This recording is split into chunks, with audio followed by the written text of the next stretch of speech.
G'day, my name's Chris. I'm here today to tell you a little bit about our disc stacks. They're disc pants manufactured specifically for disc golf. They basically have 4-way stretch, water repellent material. They have a towel attachment pocket in the front side of each pair of pants. They have zip back pockets. They have enough belt loops to tie you up, and you got reflectors. So for those of you riding to the course on your bike, you'll be safe in the dude pants. We're predicting these pants are going to become legendary. Get yourself some.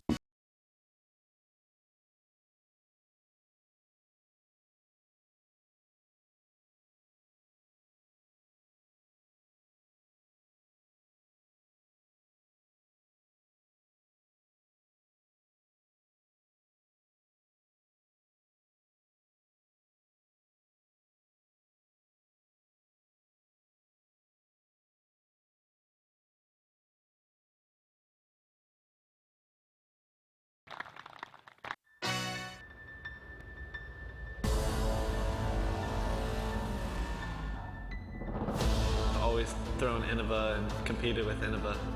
I don't think I'd be playing the sport if it wasn't for creating the disc itself and then just taking it to the next level over and over and over again. How great the discs are themselves. It's really gained my trust, and I don't think I would be here without Innova. I don't see myself doing anything else.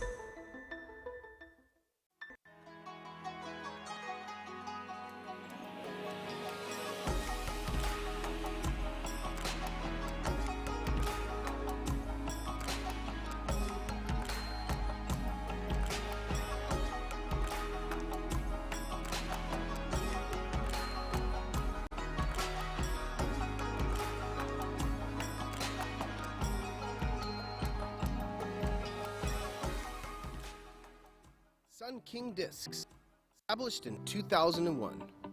Florida's most respected name in disc sports. Official retail merchandiser of the Disc Golf Pro Tour.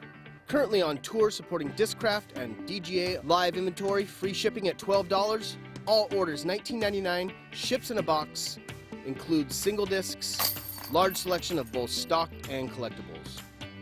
Check out the website at www.sunkingdiscs.com.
And hello everyone, welcome to the 2017 Nick Hyde Memorial presented by Hyzerbomb Discs, Innova and Millennium Discs. I'm here with a couple of new co-hosts that are going to be stepping in today.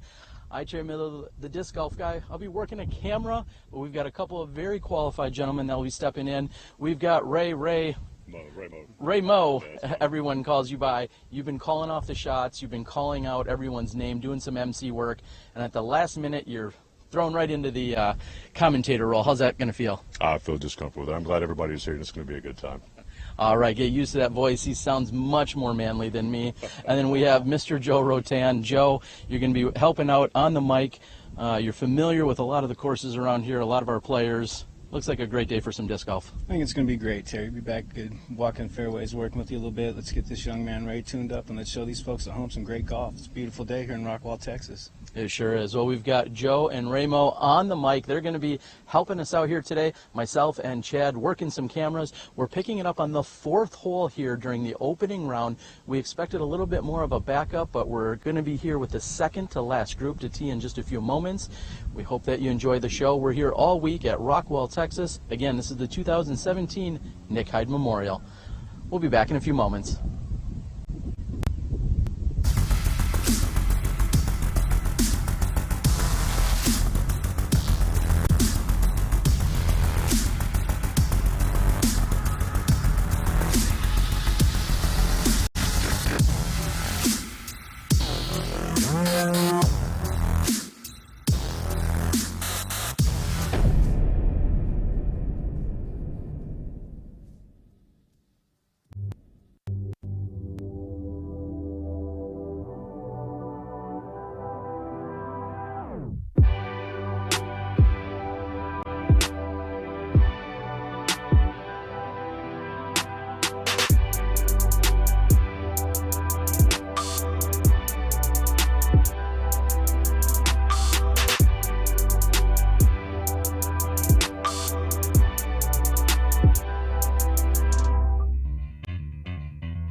All right, we're back here at Harry Myers Disc Golf Course here at hole 5, 882-foot shot.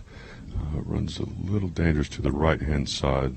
Most of the competitors are trying to get out here in the middle and still have another 400 foot on this dog leg right to get down to the basket.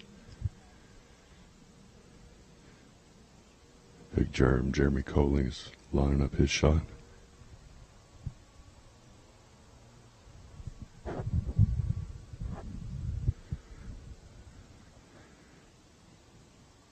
Big Jerem calling it out. Had an amazingly high drive on his first shot. Going for a big up shot here. He's taking the same line. I think he switched up another disc. Hoping to dogleg right here on the super huge long par 5, hole 4, Harry Meyer Park. Pierce, he just straight off to the left there. That's still Big Jerem with a pretty good upshot attempt from where we're standing, it looks like.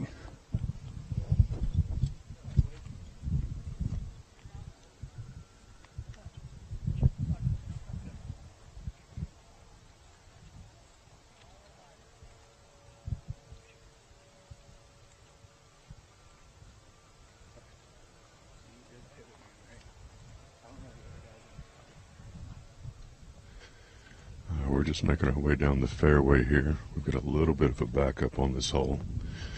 We'll follow some of the action from the card in front.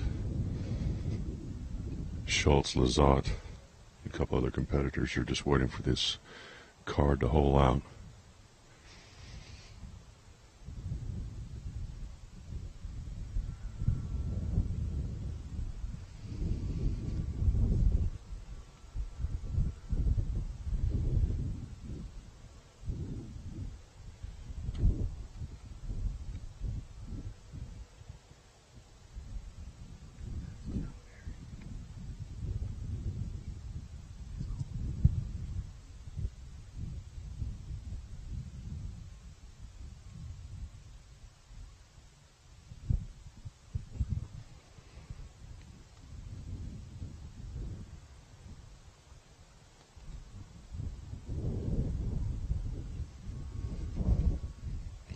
John Perry here. He's lining up a shot.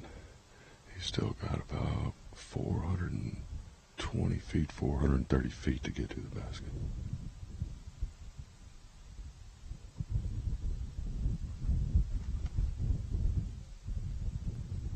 Knife turnover shot. Starts to cut a little short. He got caught up a little bit in the trees on the left-hand side. Yeah, that did get new on him going up the middle there, Ray. Went ahead and hyzered out. I think he's going to be up behind that curtain. They have this basket perched, back in that little dugout area. So even if you navigate a shot down the fairway to there, you've still got a little meat left on the bone. Yeah, you sure do.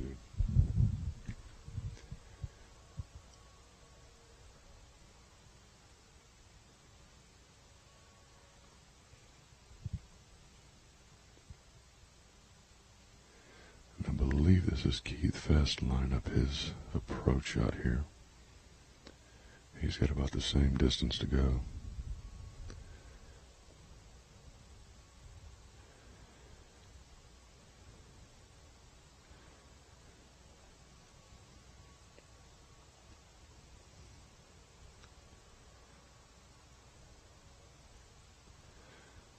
Low lying shot flexing out. Gets a little bit of a skip, and looks like he's in the hillside down here, probably about, what do you think, Joe, about 65, 75 feet to go? I think he's got a little more than that. Let's get around the corner here and take a look.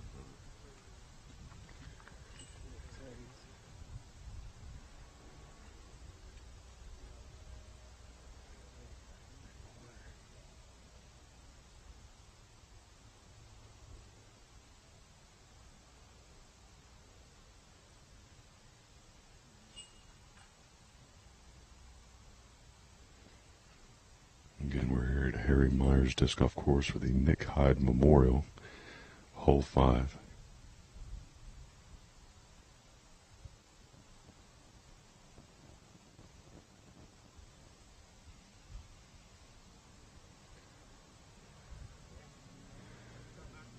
And Matt House just throws from the brush over here.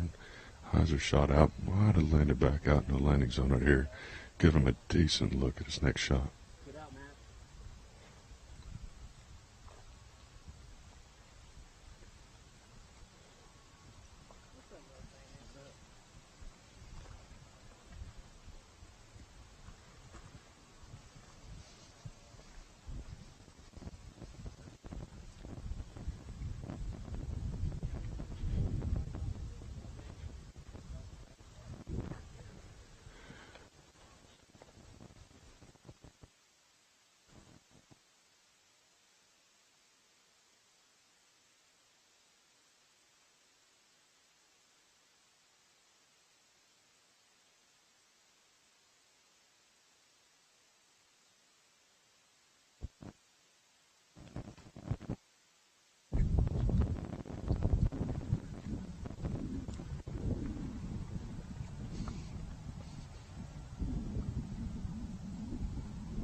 Back over here at the tee pad, we've got Barry Schultz, Lizotte, Jesse Dalton, and Alex Ferreira.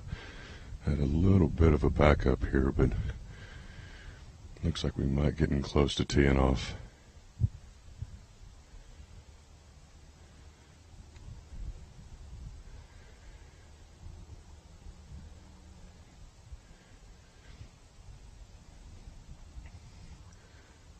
Schultz's release.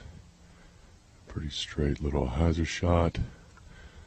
Up over the top, clips a tree, but he still has a really good look at his approach at this basket. Next to tee is Lizotte. I don't know if you guys got to see it there at home, but on the hole just prior to this one, hole 3, Simon cranked a huge drive out over the top. It's probably about a 550 foot hole, and splashed out of a 35-foot uphill putt. He looks like he's feeling it today. Let's see what he does. He's going to cut the corner over the danger. He looks at danger and laughs, and he clears it by a mile.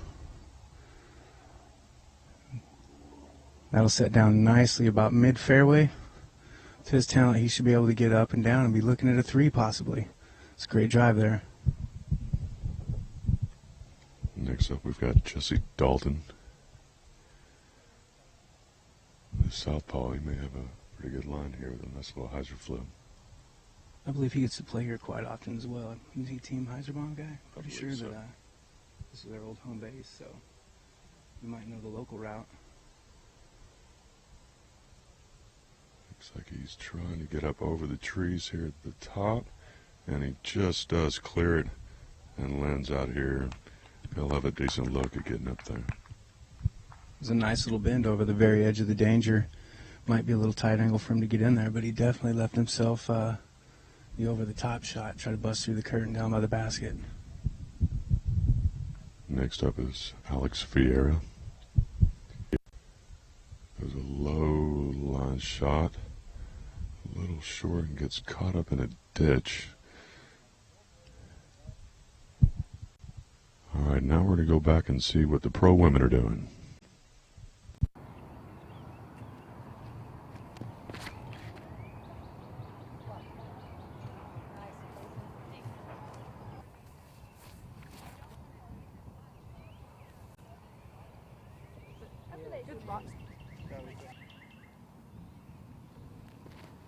Oh no, it's turning, it's turning.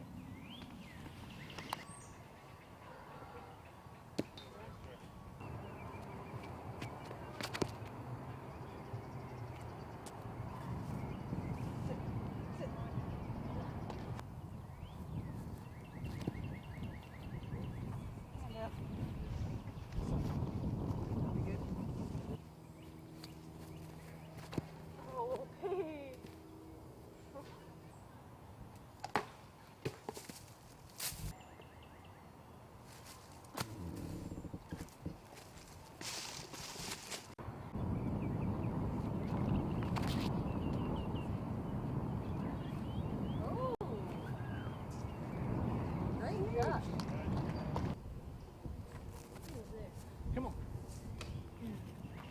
Come down.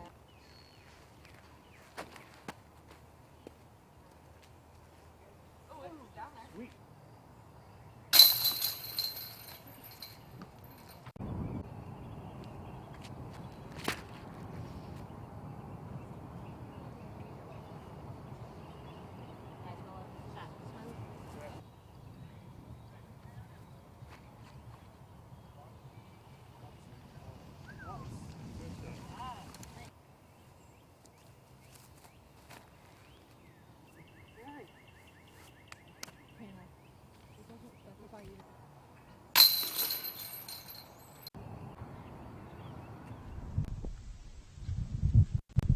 All right, we're back. We're still waiting on a little bit of a hold up here. The competitors are just now topping the hill and getting ready for their, hopefully just their tapping putts.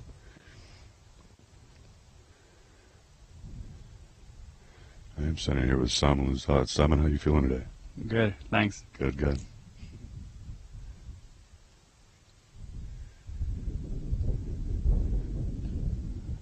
Alex Ferreira lining up his next shot.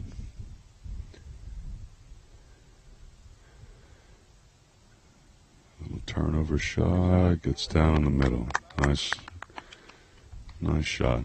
I'll have a look at running up there for hopefully get us 4.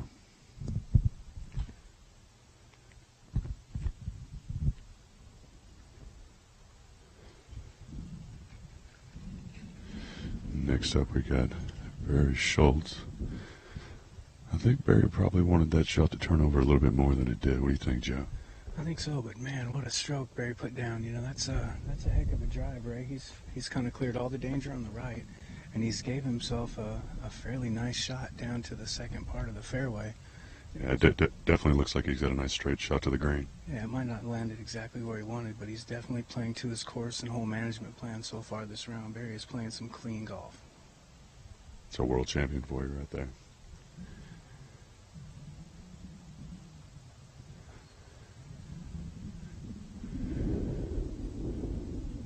We've still got a little bit of a delay waiting for these guys to hole out here.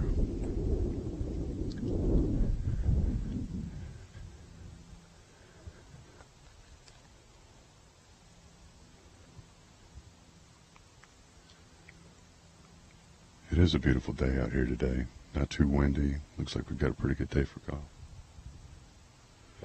Yeah, it's a beautiful day here. This is supposed to be the best weather of the week that we're out here. You know, we are in Tornado Alley, and a spot where the weather changes about every 15 minutes. So, kind of hope for the best after seeing the news the last couple of weeks from this area. And maybe we'll get a old Hyming weather bubble pass, and everyone will have a good time, get through the courses, stay relatively dry and safe. Should be a good weekend, but this is a beautiful day. We're kind of waiting on that second card backup. I don't know if you can see him way in the back, kind of up by the basket, Big Germs card. They had a guy in there, had to dig a few out, I think, and there was a backup before them. So hopefully we'll get rolling right now and get into a groove for these guys to put on a little fireworks show.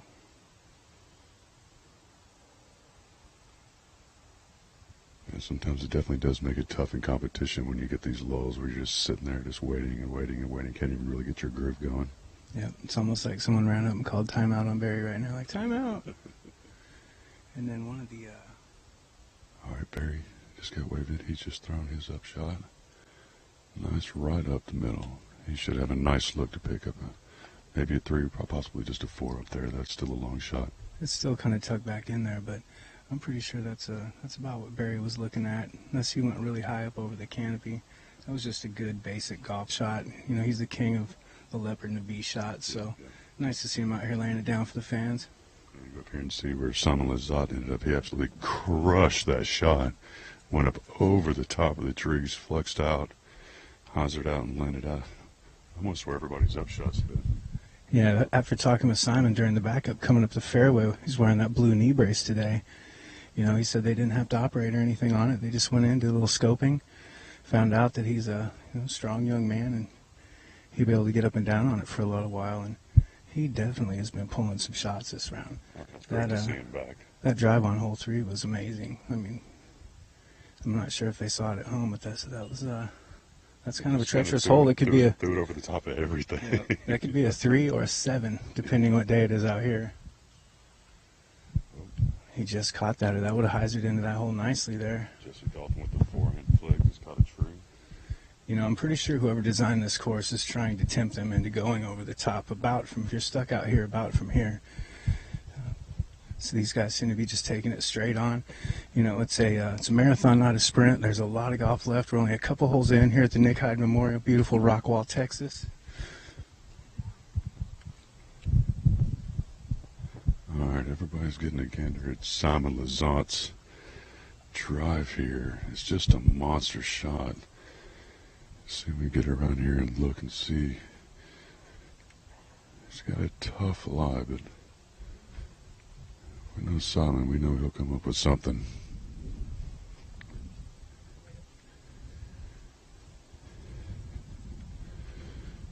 Simon's trying to find a good position on his disc here. He did just absolutely mash on this drive, though.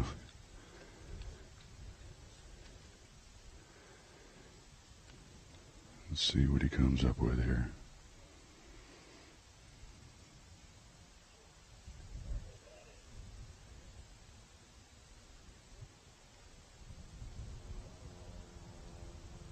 Little forehand flick, hoping to get a little bit of a skip.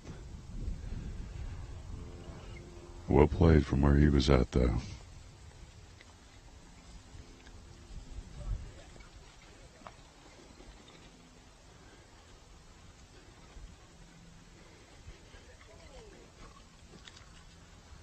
And again, we're on hole 4. Harry Myers Disc Golf Course here for the Nick Hyde Memorial. 882-foot shot. We're looking at Alex Ferreira. Excuse me. We're going back over here to Jesse Dalton. I believe he's out. His forehand shot earlier clipped a tree and just dropped him straight down here on the edge of the fairway.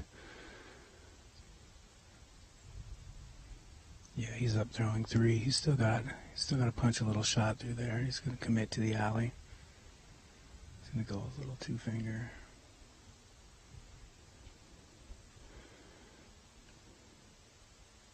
Clips a little bit, gets a little bit of love, sails right on through the trees. So I have a pretty good look at a putt here. Moving down the fairway here.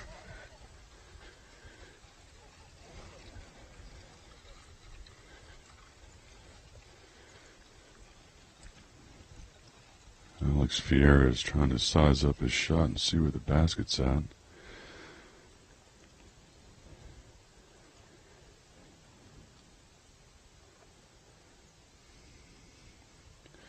He too is lining up for a forehand flick shot.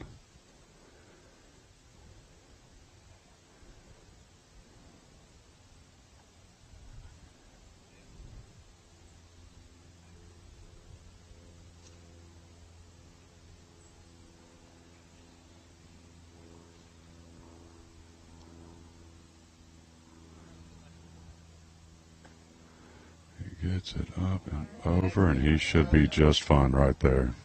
Nice shot.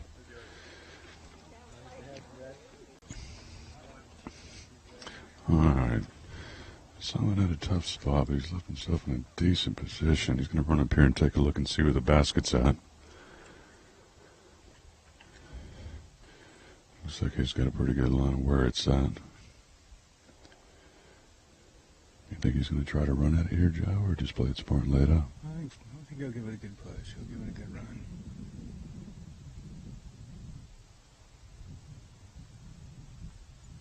Yeah, nice clear shot. Hard to tell right now how close it ended up to the basket, but should be pretty good. Barry Schultz here also going to take a peek over the hill and see where the basket is. Line up his shot.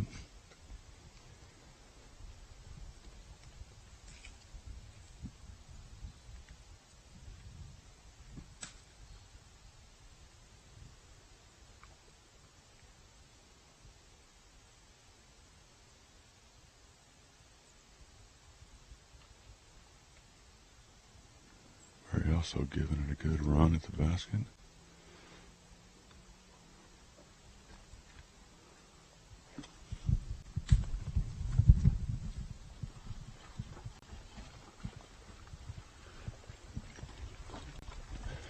As the gallery net will all this move over the top, we'll be able to get a very good look at the basket and where these up shots ended up.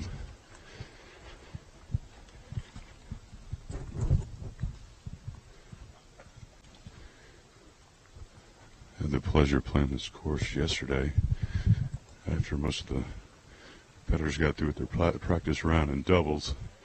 And I can tell you there are some pretty big holes out here, and you really got to try to hit your lines or you'll end up in some of these areas off the side of the fairways, and it won't leave you much.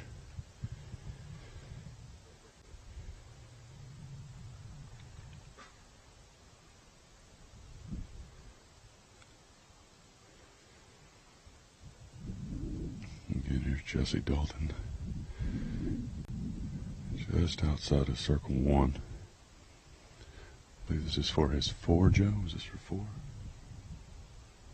I believe this is for 4, yes.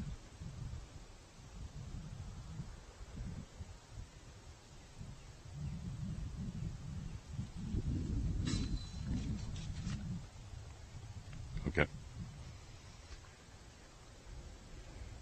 Chelsea Dalton unfortunately splashed out there.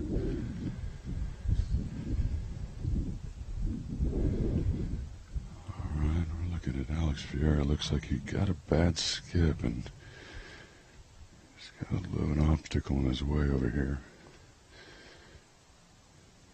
He too looks to be just outside of circle 1.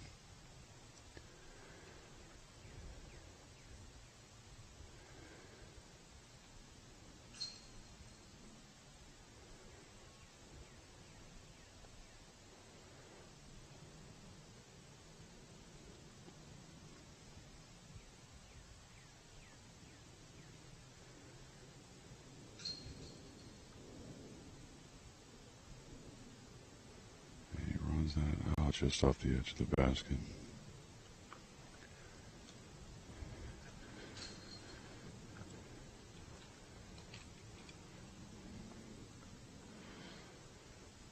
He's got a wide open look here. Very little wind right now on this hole.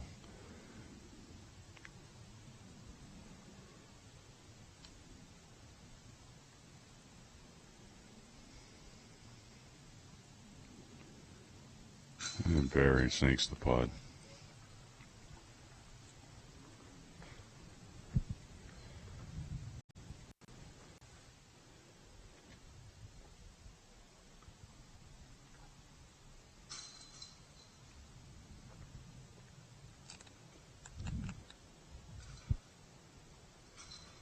All right, Lizotte taps in, and now let's get a word from our sponsors.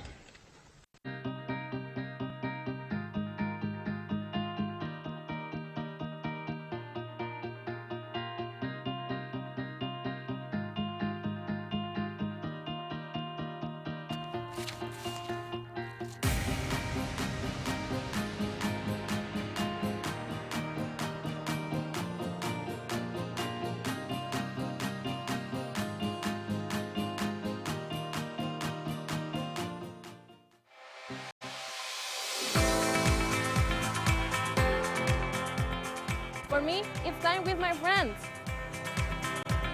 For me, it's a walk in the park. For me, it's my job. For me, it's fun.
And now let's go check in on the women and see how they're doing.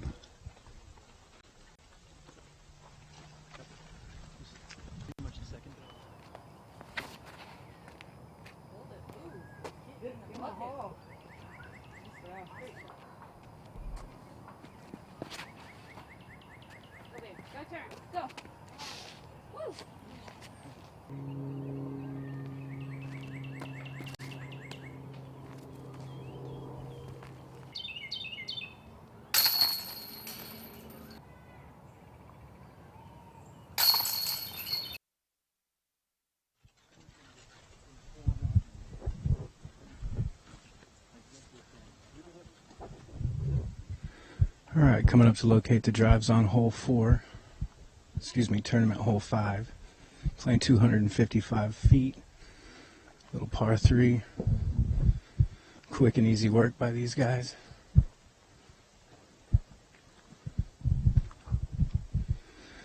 Got Barry just off the fairway to the right. He's kind of sizing up his shot.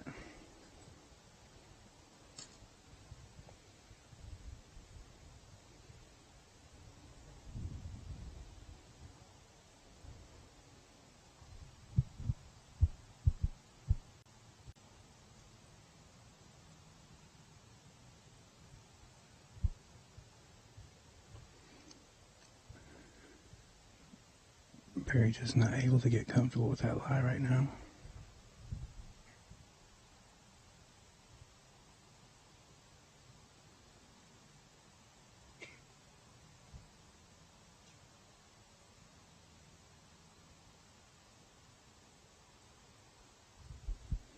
He catches the edge of the tree and he's still inside the circle. It should be a drop-in 3 for Barry. Just a well-placed bush there, Ray. He didn't really have much he could line up on. You saw him go at it from several angles. He definitely put in the thought process and tried to make it work. He was very, very respectful. Very respectful of the terrain. And Barry just rolled out on a stick heading up to his next lie. He's kind of holding that knee. Let's hope that works out okay. Nice little 2. Jesse Dalton with the drop in 2 pretty much. You know, in the circle 1, it gives you a breakdown of 0 to 11 feet and 11 to 22 feet. And all the guys that made it in the number 1 circle today, Ray, they were on that 0 to 11. So I believe in the stats, they just call that a tap in. Yeah, and it looked like Barry just got a little fortunate skip. They put him behind that bush.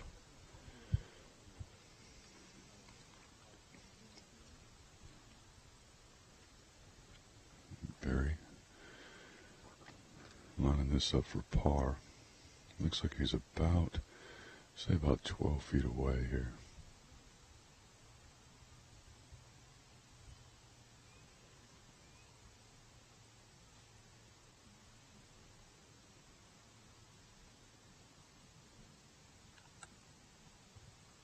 And he makes it. Nice cut.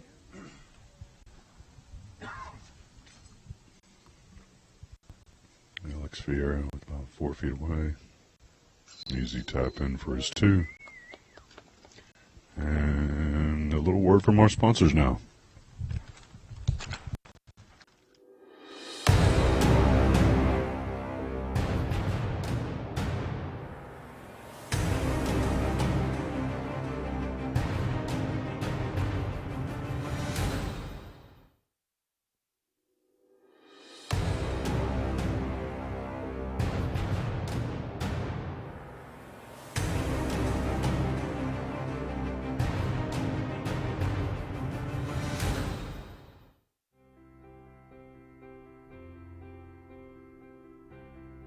Achieving greatness requires hundreds of days of preparation, which is why the people at Vibram have worked for over 3 years to make their first ever distance drives the longest and straightest in the game. Introducing the new Vibram Lace, helping you achieve your greatness.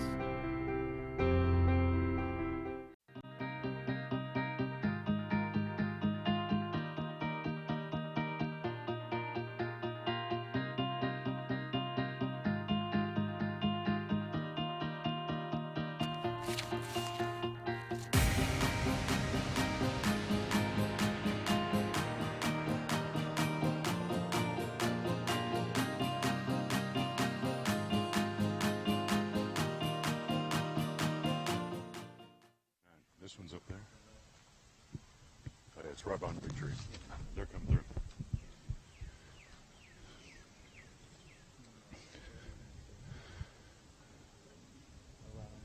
All right, guys, we're back here at the Nick Hyde Memorial, hole 6, 222 feet. My name's Ramo. I'm here with the twist one himself, Joe Rotan. Not a lot of obstructions in the way on this drive. So they go to the left or the right of this big tree right there. I don't know if you can see it at home, but the basket sits just behind it. Simon is flexed around, and he should be pretty much parked up there and in his putting range for sure.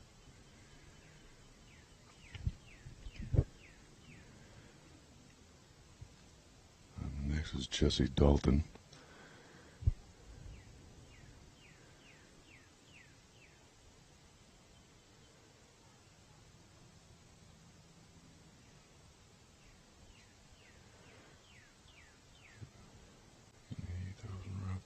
Gets a nice little skip there at the end. He should also have a pretty good look at his birdie. Alex Ferreira.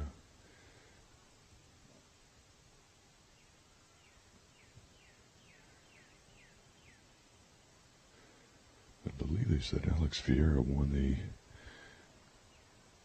the MC tier this weekend and earned his spot here today. And he's definitely got himself a good card to be on. Barry Schultz.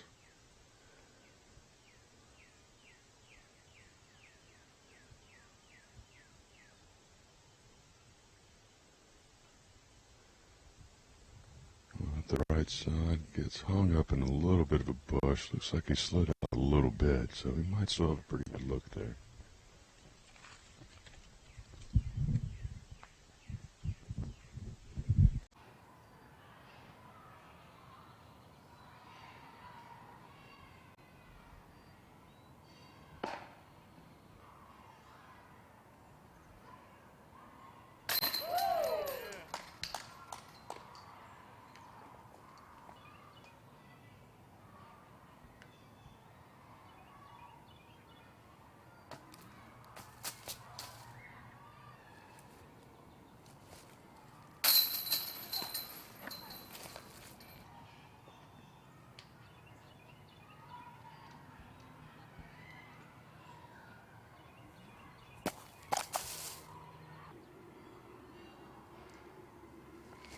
Oh, air ball, really?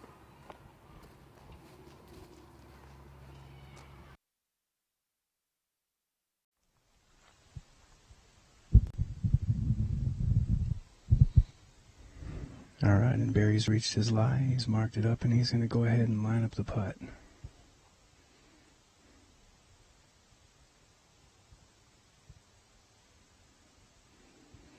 He's just outside of circle 1. Playing about 5 feet uphill.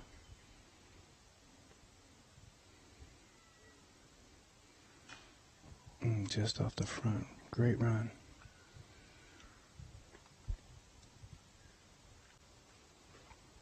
Had Simon kind of pure that line there. It's not sure what number MD, but I'm pretty sure it was a glow MD. Kind of flexed right through there nicely.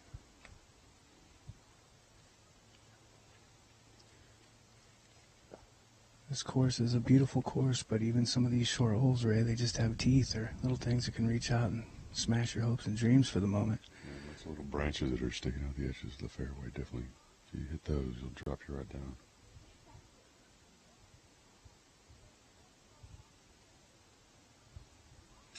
Nice putt. You know, I think that's part of the challenge of the design here is you need to learn to take your lumps and move on. Mm-hmm. You know, a couple of these holes, especially tournament hole 4 back there. Mm-hmm. You know, as we said in the broadcast earlier, that could either be a great 3 or just a horrible 8. And Simon with the fundamental flip in, so that's a nice 2. Getting ready to clean it up here on this hole with Alex Ferreira on this basic putt. All righty. Let's go to the ladies. Well, we're going to the sponsors.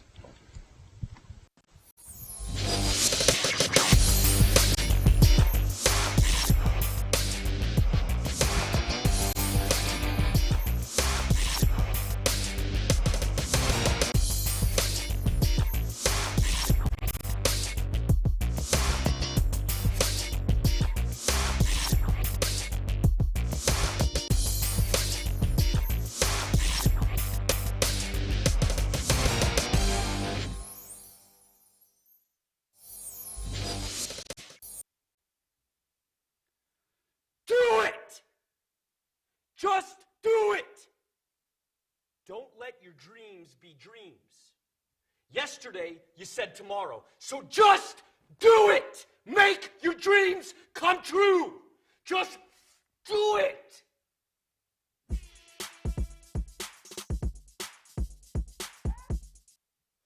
Just do it!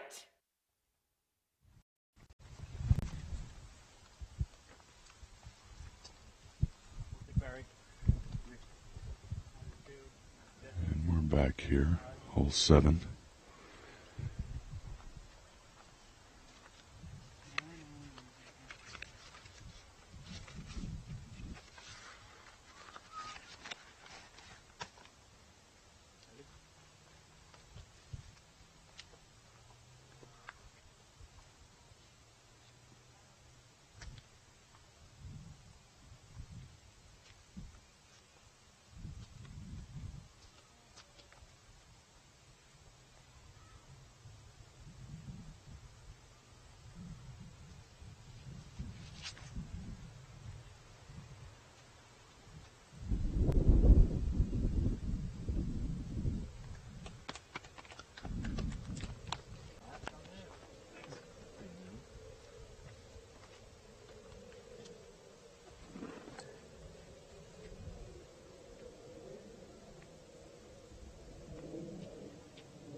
All right, let's go check in with the ladies now.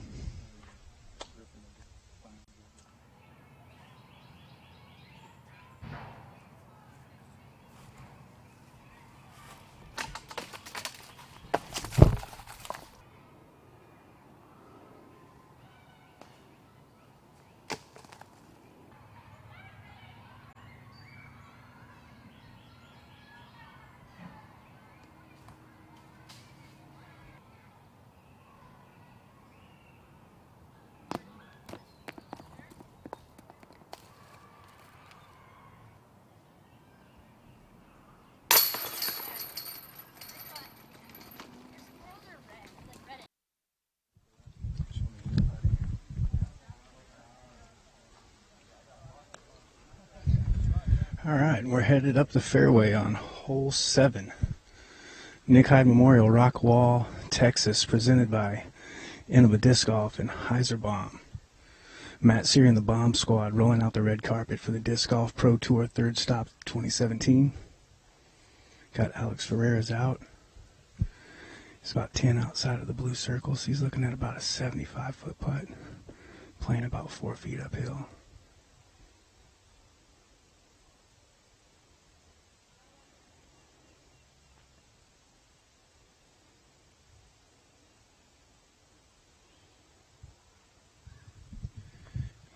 Just right. Kind of played the safe shot. Not want to get in the junk behind the basket, catch an edge, and roll on down that hill down there.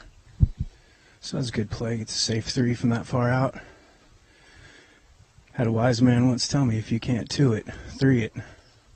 That seems to be a golden rule in disc golf, especially on this part of the Harry Meyer course. You notice right when you pull in, everything is super plush and beautiful, and it looks like you could just be cruising around barefoot playing disc golf. Then a couple holes in, it dips you into this and turns and twists and pokes and sticks, and then all of a sudden we're going to pop back up into the beautiful grass and the sunshine and cool water.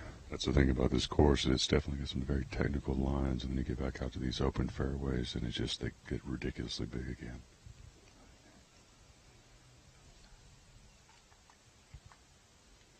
We got Jesse Dalton lining up his butt right at the edge of circle one. He goes over the top. He's hoping to catch maybe that Innova flag, get a quick stop on top. Barry got a nice turnover shot there. Got a nice skip at the end. He's looking at about a 26-footer. A couple feet uphill, play like a 30-footer.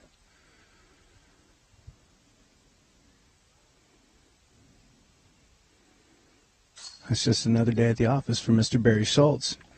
When you go to his house and you look on the mantle, there's some major hardware up there for keeping calm and doing stuff just like that over and over about just these 70 holes of tournament. Nice to see him out doing things. Let's go ahead and cut to the people that make this production and promotion possible. Wonderful sponsors.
Tournament 8, right? All right, we're back here. Hole number 8, 214 foot. It is a mandatory left of this seater.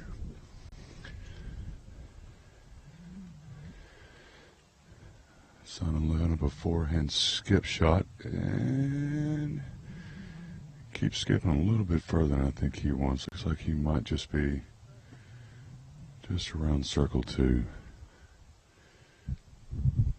For those of you at home that haven't played this course, right behind the basket, it drops off about 55, 60 feet into all that shag that you're seeing there on the left. Unless you catch a little bit of love, that could be the longest 214-foot hole you played in a while, Ray. You like playing at Duncan? I believe Big Germ broke out his Wombat 3 on this earlier. You notice Barry just rolled out the edge. He caught that edge. He could play all the way down that hill. We'll know when we get up there, but it is definitely some thickness. You can see the end of a flag blowing. We're looking at a right to left wind here. Jesse Dalton going to address his shot.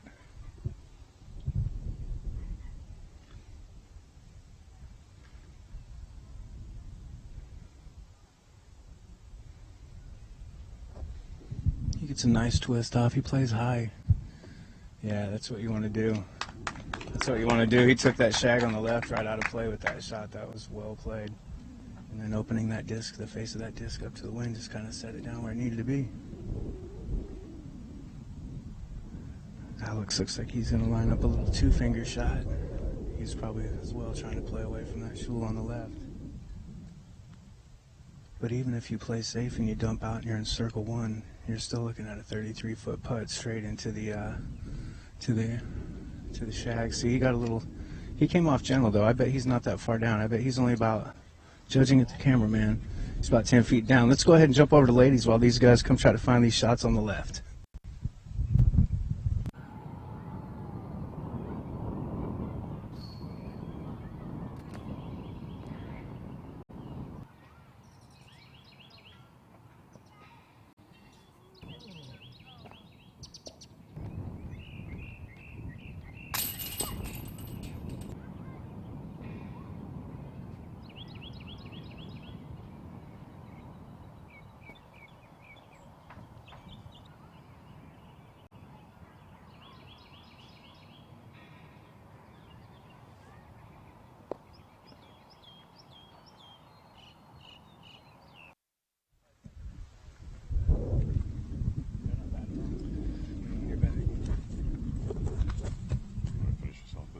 Is that Barry Schultz?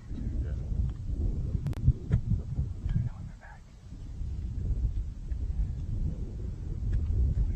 What's that?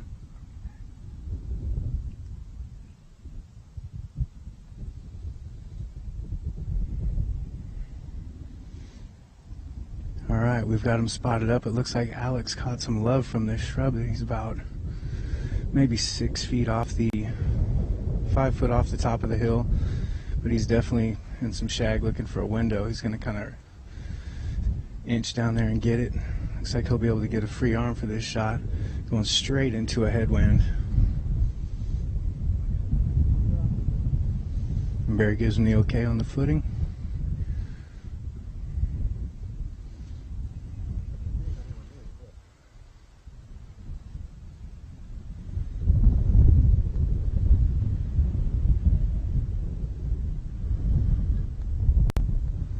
Sizing it up. Locked in, committed on that two-finger. And gets it up in the wind. That's a pretty basic shot. Good to go. Good safe play. And now Barry got love, and he went over so gentle that he's actually mashed up against where you see the berm over there. All right. Look at the sportsmanship rolling on this card, right? Professional courtesies, respect, etiquette. It's nice to watch true pros out having fun doing what they do.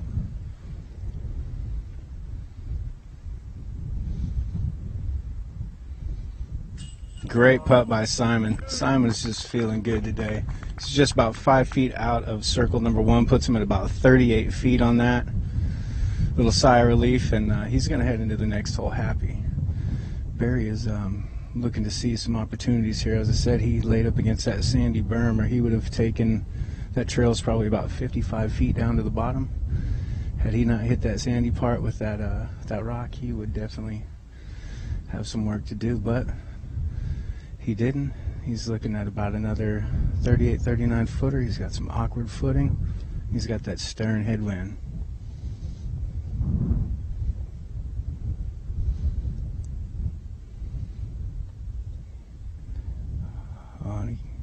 It's settled down. He's good to go. Definitely a headwind. You can see that Innova disc golf flag just whipping.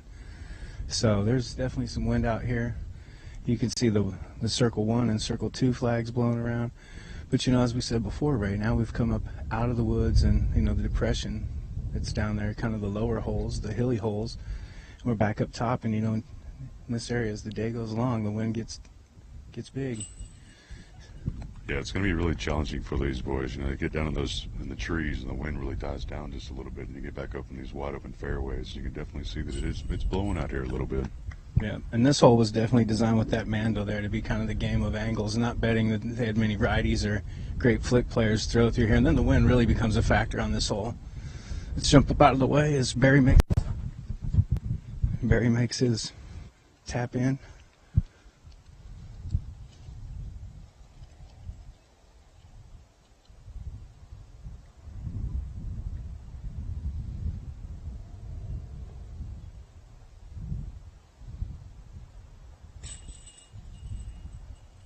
All right, it's casual par. And now a word from our sponsors.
Back, we've got a little bit of a backup. We're here walking Jordan Castro. I'm not sure if this is for his birdie or his par, but he's lining up, settling in.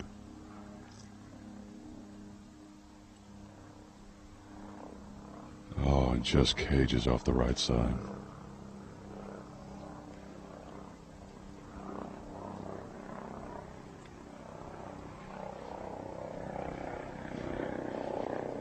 Next up is Nicola Castro.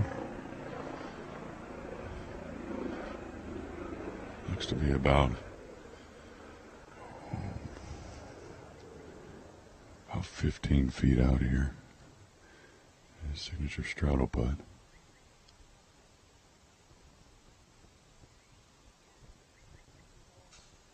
And just chain right.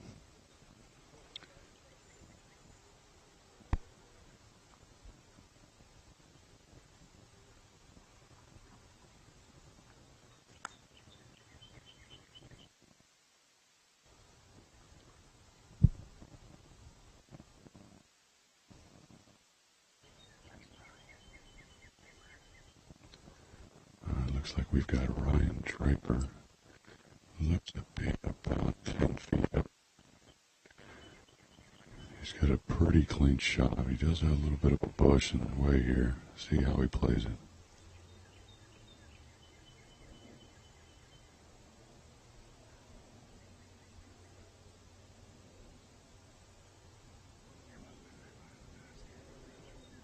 And right off the top end. And he's not happy about that at all.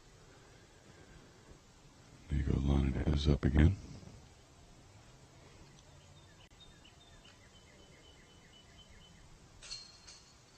And Nico taps on it.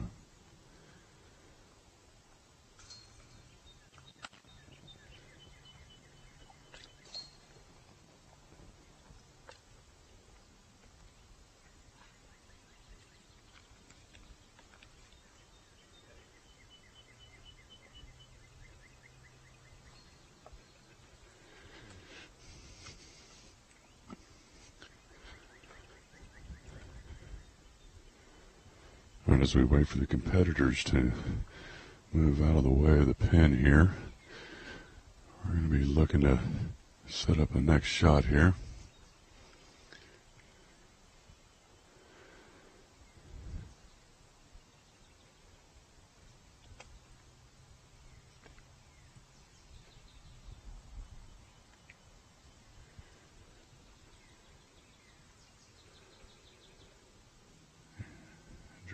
Down the middle, lays up, and what a drive inside circle one.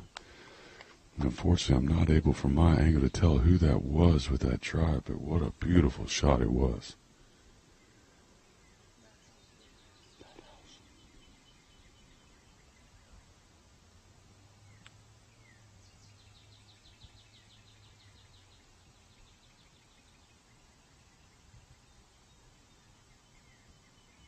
Joe, can you tell who's on the tee pad now? Matt House with his drive coming through. Oh, he's hit some wood halfway down the fairway and kicked far left. He's going to be pretty covered up to try to save a three there.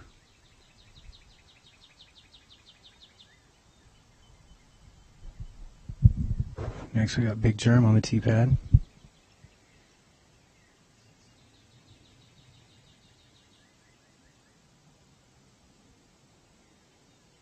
Jeremy Colling coming off a big win last week in Waco. The playoff with James Conrad. So he's just off a tree left into the shul. Those guys should be able to get up and down, but that is quite a curtain in there they'll be dealing with.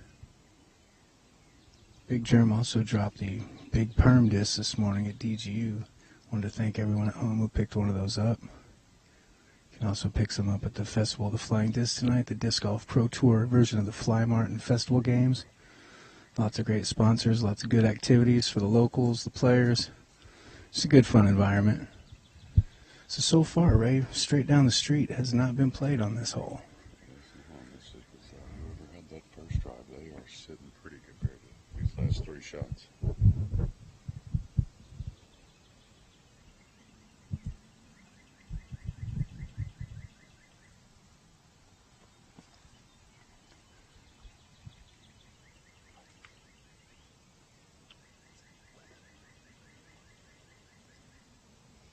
All right, as the competitors make their way down the fairway,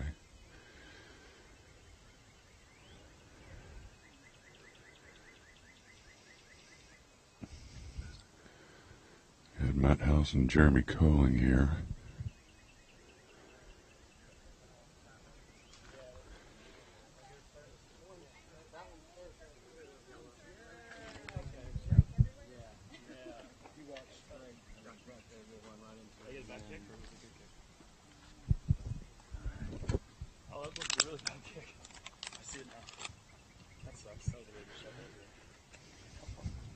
Next up here, I believe this is Ryan Draper. He hit an early tree. And as we try to line ourselves up to get out of his way.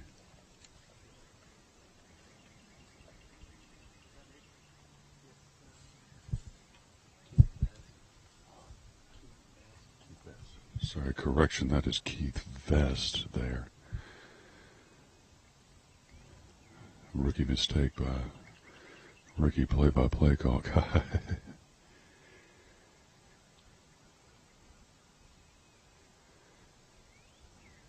And he goes with a forehand, a little Anheuser. Looks he might have gone a little deep. We'll be able to see as we get up here. We're going to move our way down the fairway here and see Jeremy Colling has located his drive, and Matt House is working his way over to his and to see who's out here.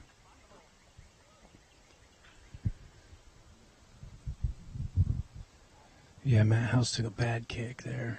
He's playing out of McAllister, Oklahoma, doing the native disc golf thing. Starting to be a regular face out here on the Disc Golf Pro Tour and the National Tour stops.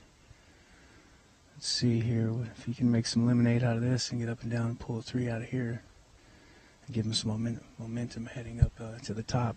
He's definitely buried in there. He's going to need some sort of a tomahawk or some sort of throw to get over the top of all this brush that he's buried in. You see him looking for windows right now. Unless he played that low, hard punch shot and just kind of poke and hope. Close it up with a big putt. I think he's committed to the air on this one, though.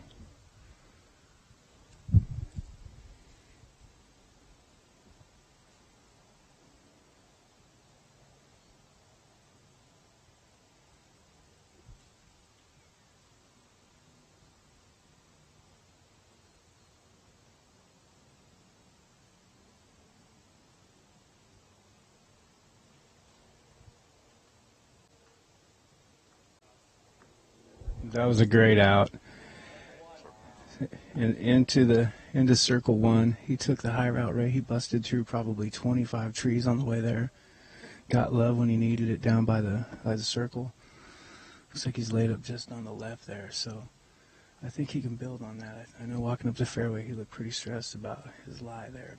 But you look initially and he almost looked like, oh, I'm going to get up and down for a 3 here, but he definitely threw out a good shot, and he's going to have a great look at a par here. Yeah, a little fundamental putt. Now we're looking at Big Germ. As I said, coming off a big win last week, or 2 weeks ago at the Disc Golf Pro Tour in Waco. And he kind of got a kick as well. He just didn't go as far as Matt off the fairway, so he's actually on this side of the ditch back there. So he's taken out a lot of shag out of the way, but he's still on the very edge of this left side fringe. Let's see what he pulls out.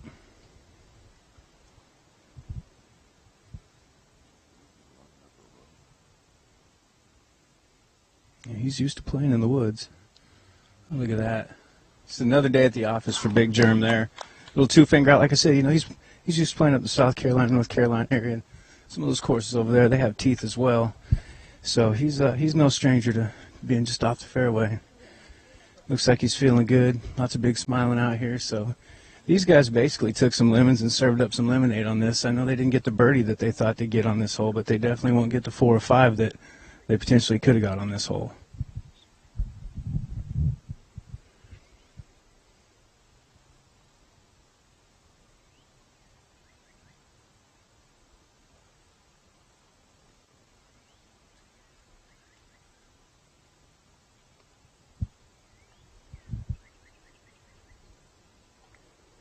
I believe this was John Perry lining up his shot. He actually had that first drive that just went sexy smooth right down the middle of the fairway. Skip, he's just inside circle 1 for the birdie. And he gets it. Great putt.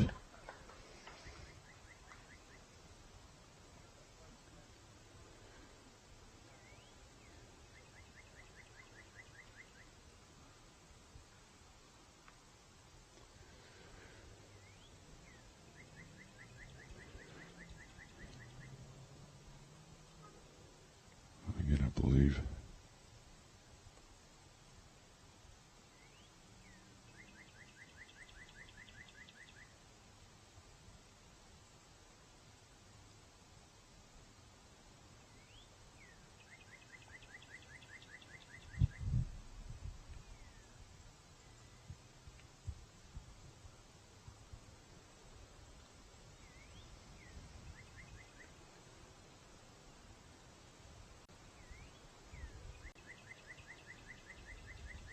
Oh, nice comeback. Nice 3 save.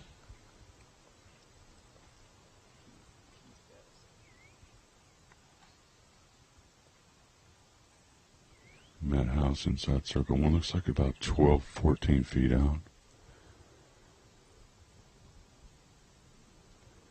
And he buries the putt.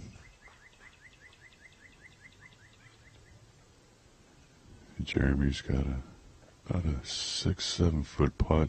Should be a simple tap in for him. And of course it is. And now we're going to work our way back down the fairway. Catch back up with the lead card.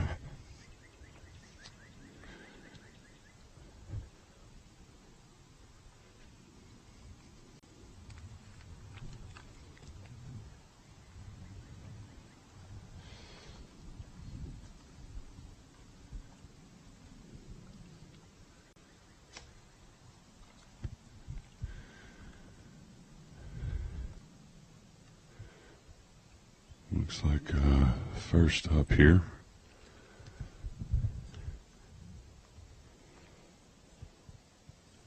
We've got Simon Lizotte. And he pulls him down. Got a little flippy on him. Hit a tree about midway down the fairway, just to the right hand side.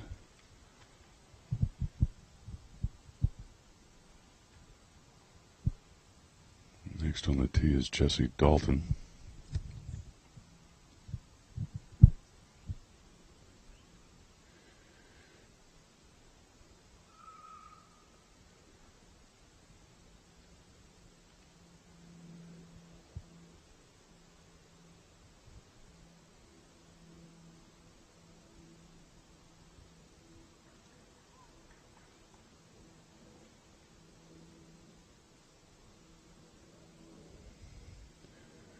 Jesse Dalton puts one right up the middle of the fairway. Hyzer's out at the end. He'll still have a look. He's just outside of circle 2, probably about 8 to 10 feet, so he's still got a decent look at the basket. Next up, we got Barry Schultz.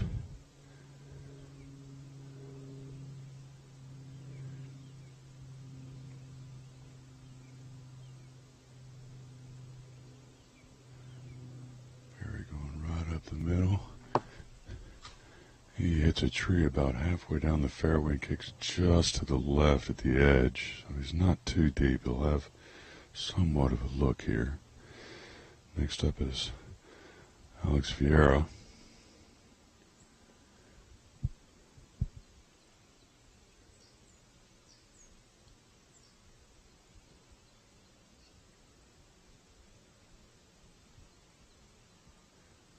Alex throws and unfortunately he hits a tree probably only about 60 feet off the box and drops him straight down.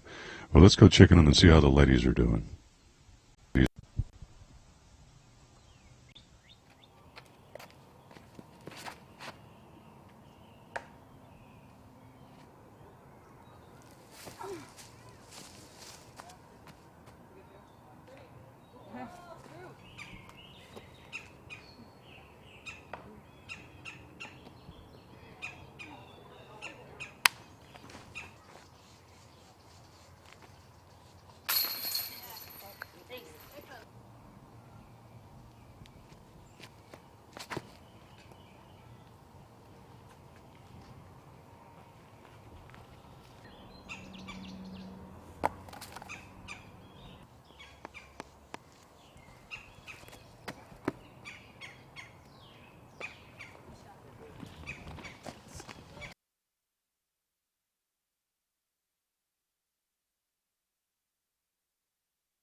For me, it's time with my friends.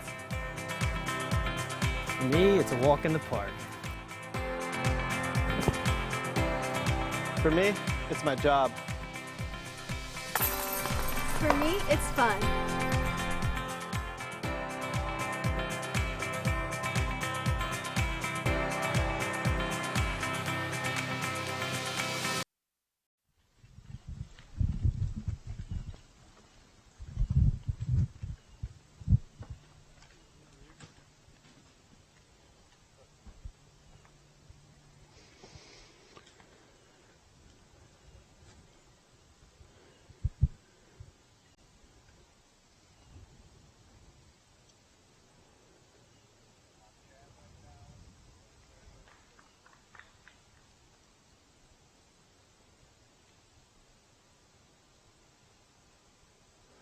Lizotte is looking at his hop shot here from this little ditch. He's got a pretty good run in it. And lays it at about 12 feet from the basket. Nice approach. Alex Ferreira, after hitting the early tree, threw a forehand flick, so he's made it a little bit past Simon, but Barry got an unlucky tap off this tree. He's just on the edge of the fairway here on the left-hand side. Let's see what he's going to try to line up as an approach here.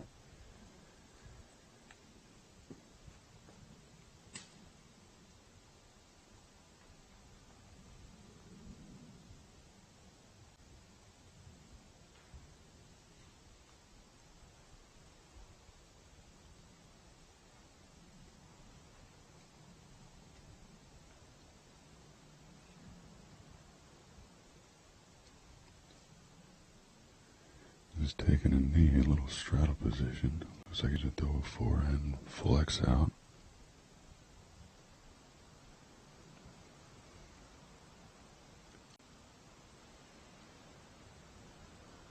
And he lets it go. It's fading around. Oh, caught another unfortunate tree branch and cut him short of the basket.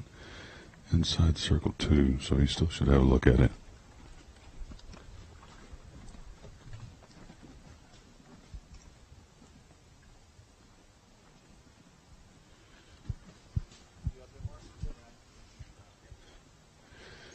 We're back with Alex Ferreira. This is for his par. See how aggressive he's going to be with this run at this basket.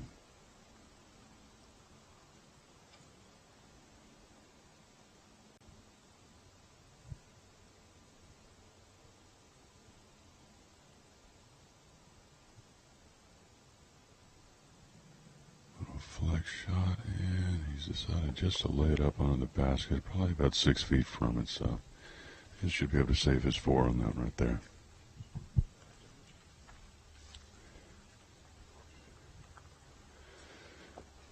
We go back over here with Jesse Dalton, I believe. Yep, Jesse Dalton is out. He's got a tough lie with the big tree here. Let's see how he approaches this shot.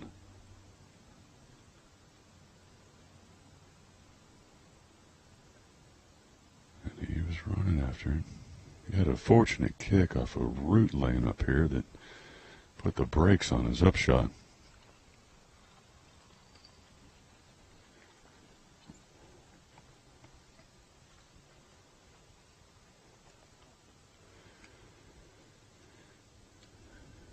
Barry trying to get a good look in the eye on what he's going to do here. He's nestled right next to this tree.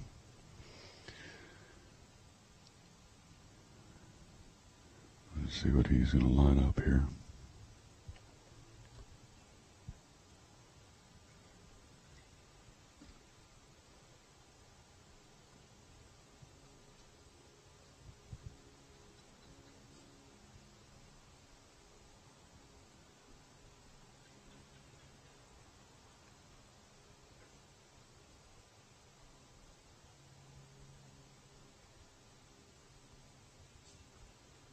Gives it a ride. Oh, top pin and then cage down. Unlucky break there for Barry Schultz. Simon is going to take a look at his. Looks like he's about maybe 18 feet out.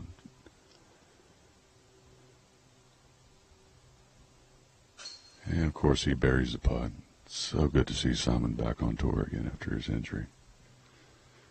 He is really playing well.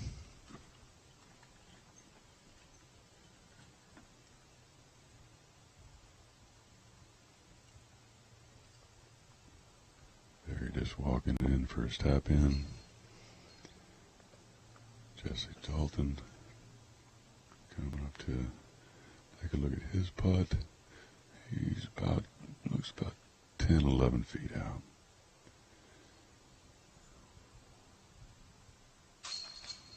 And he taps in. Alex is going to go up here and hopefully try to save this 4. And he saves it.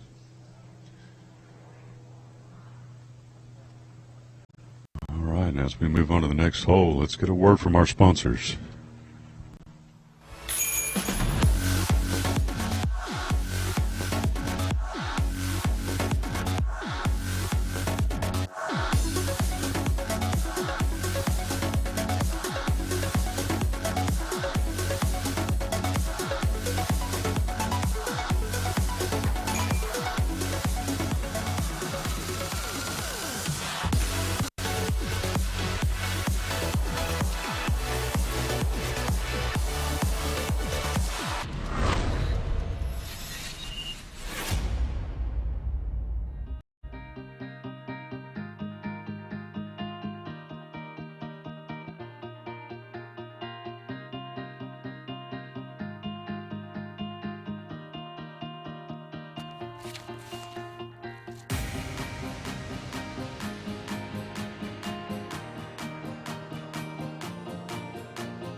The design for this hole, it's a very tricky hole. They've got a cheater route right off the front right. You can try to pure that tunnel to get down to the middle landing area, and then this little dumper lefty hyzer up to a basket on the edge of a hill, kind of by some shul.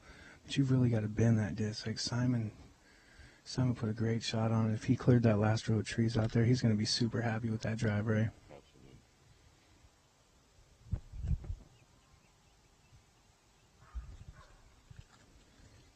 Got Alex Alex Dalton lining his up. Jesse Dalton, he actually goes down that middle route, tries to clear the pipeline. I think he'll be happy with that as well.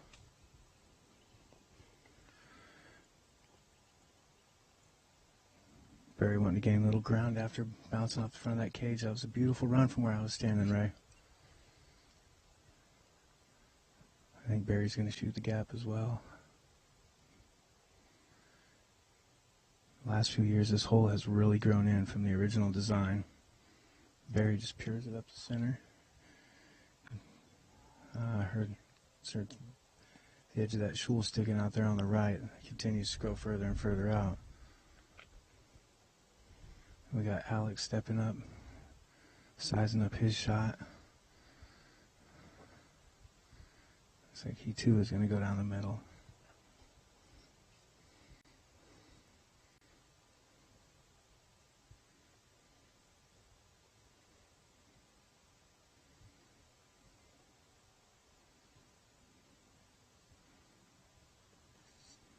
When he's heading right, he's going to catch some of that shoal. Let's hope he checks up a little bit.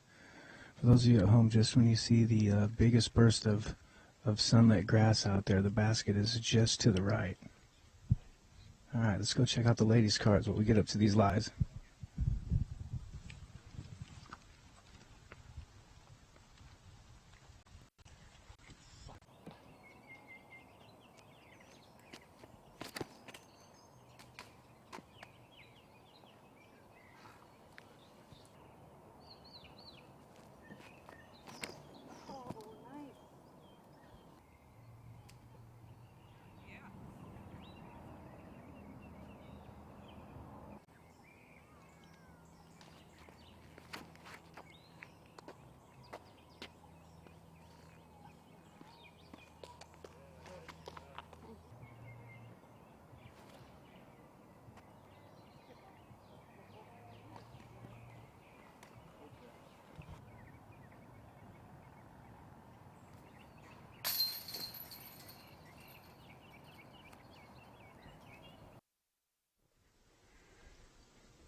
We're back here with Alex Ferreira.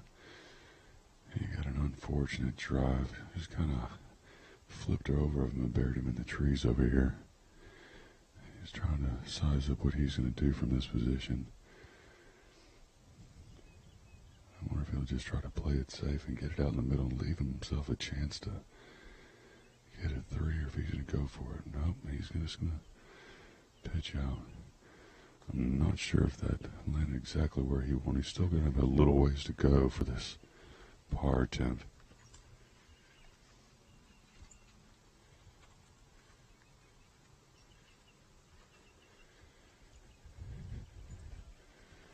Looks like next up I got Barry Schultz.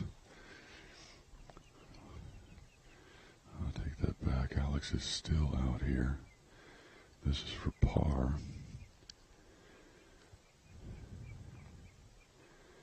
And he still looks to be about 150 feet out here. I wonder if he'll try a skip shot or what he's going to go. But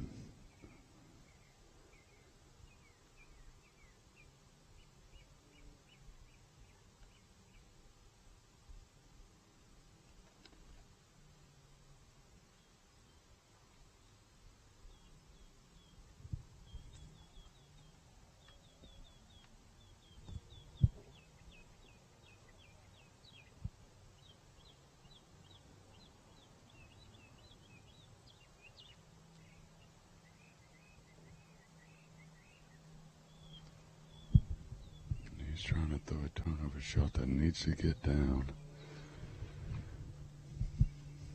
I'm going to take a look at Barry Schultz here. He's going to go try to get a good line on the basket, see where he needs to get this shot to tail around these bushes that are over here.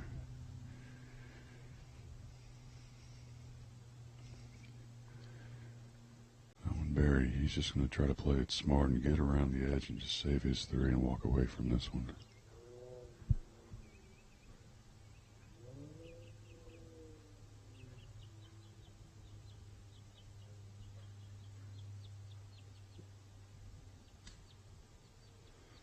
What do you think here, Joe? You think Barry's just going to try to lay up, get up there, and get in out of here with the 3? Oh, yeah, he's just going to get up and down around that corner. You guys can see the very edge of circle 1 and circle 2 up there. So I think he's going to play it smart. Just dump a little flick shot up there. Do that good old Barry putt that he's had working this round. Yeah, he'll skip right into, yeah, he's looking at about a 27-footer. But remember, this shul over here on the right, as they get up there, it drops off like 2 or 3 holes back when we were worried about him going over the edge. This is the other side of that big ditch, so they definitely want to stay left of that. When we get around the corner, the basket's going to be tucked in there a little bit too, so.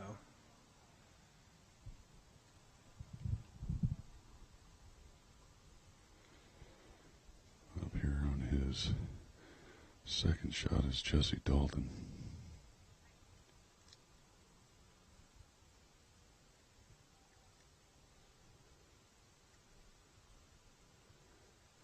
Throws a low-lying shot, looking for the skip, and looks like he's going to be just fine where he's at up there. Jesse definitely coming in with the local route. He put that down just outside, or just in between circle 1 and 2. Went ahead and let it ride out up towards the basket. I think that's just going to be a pretty basic putt for him. And as we see here, all the other competitors had quite a ways to go. Simon Lizotte do a massive anhyzer shot over the top of these trees, and it panned out flat right here for him. Oh, I think the wind might have held that one up just a little bit, but still a great shot inside the circle.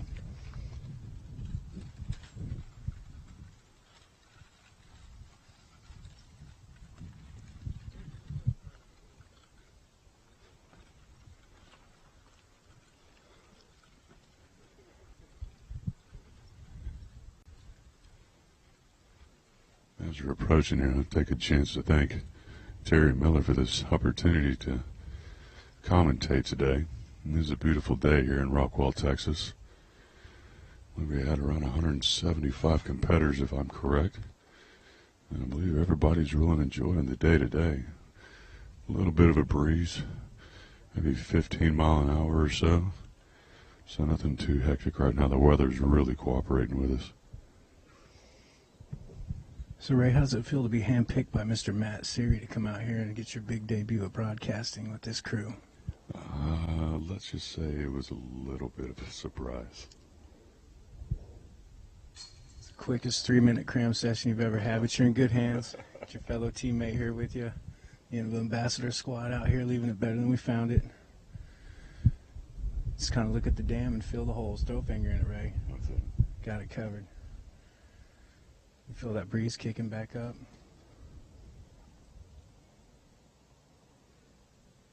He had a really nice mid-range shot coming up here. He must have got some, he probably got a really big skip off of that to catch that downside slope.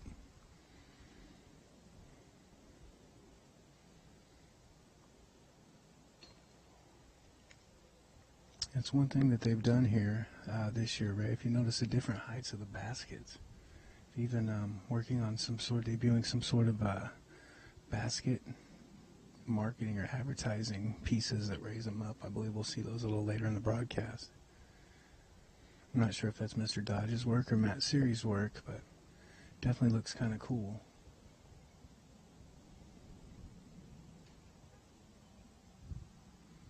Now Alex is off in those trees we were talking about mid-fairway. If you get off on the right-hand side just a little bit this time of year here, Parker, you're going to go ahead and struggle a bit.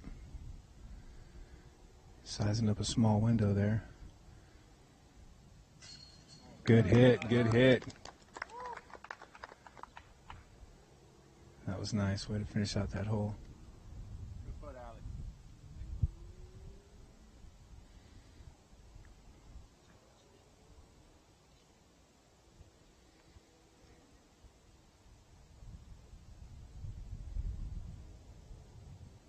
We've got Barry waiting for Big Germ behind us here. T-Box 11. Hope he's having a good day. He's definitely looking fresh in that Adidas outdoor gear.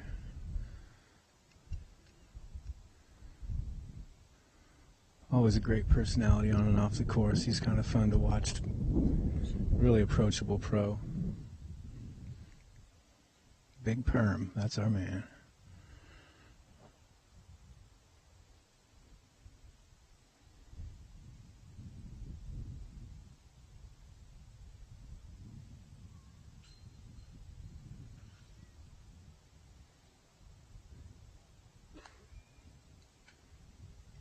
takes the big airline. Can't see how that turned out. All right, so we're going to get back to hole 10. Barry's going to size up his putt. Well inside circle 1. I believe he'd be on the back end of circle 1 with the 11 and 22.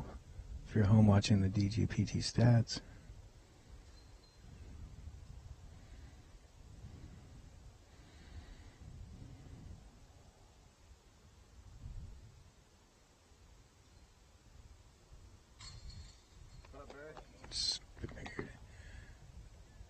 Another great putt. Good cleanup job by Barry. Opening day of the Nick Hyde Memorial Disc Golf Pro Tour, stop number 3 of 2017. Let's go ahead and go check out the people that make all this possible. Remember to support your sponsors. Remember to support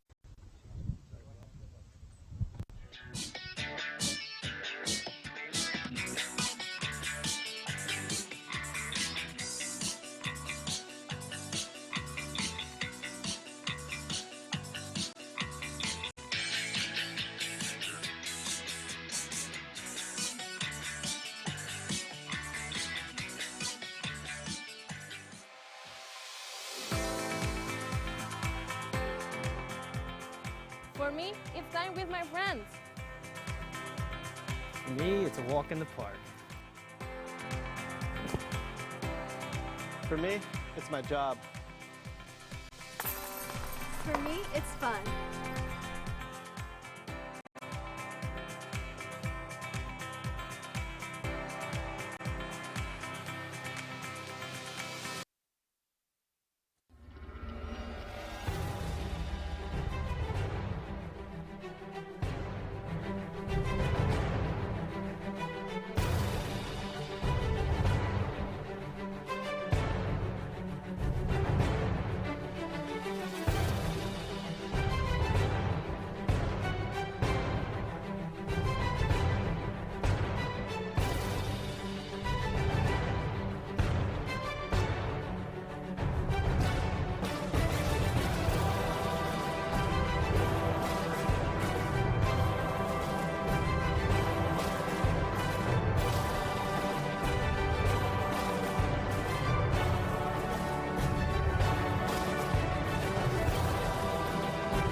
Alright, we're back here at Harry Myers Park, the disc golf course, hole 11, 627 feet, par 4, and it looks like we're about to get back into the action here.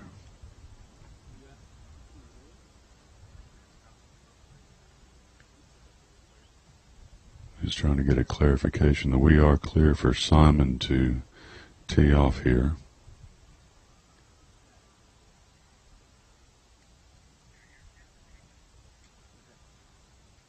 Alright, we've gotten the okay. We are clear, so on the tee, Simon Lizotte. Looks like he's going to be going for that big anhyzer shot that really worked out well for him last time. And he laces it. And it looks like it. Not quite sure if it kept fading or if it pulled out early.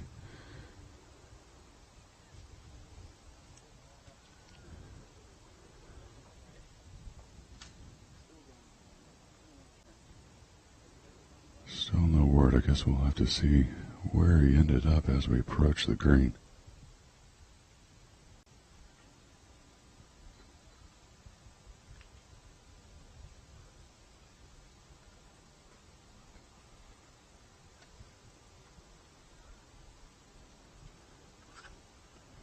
Barry, a nice hyzer flip right out, steadies up and edges up right in the middle of the fairway. He'll have a great look at his next shot from there. And up next, Jesse Dalton.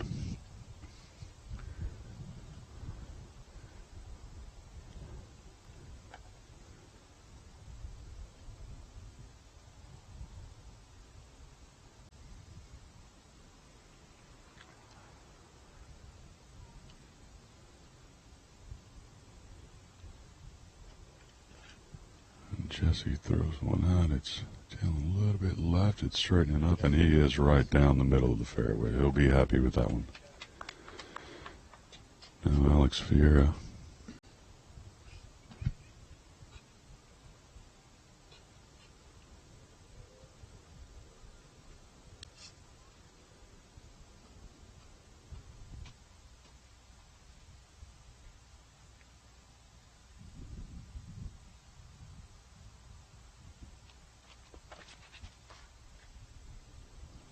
Good looking shot, just right up the middle, a little bit of a skip at the end. We'll see how that panned out, but great shot. Now let's go over and let's check on those pro ladies and see how their round's going.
All right, we're back mid-fairway, hole number 11, Harry Myers Disc Golf Course, Rockwall, Texas. Disc Golf Pro Tour Stop 3, Nick Hyde Memorial.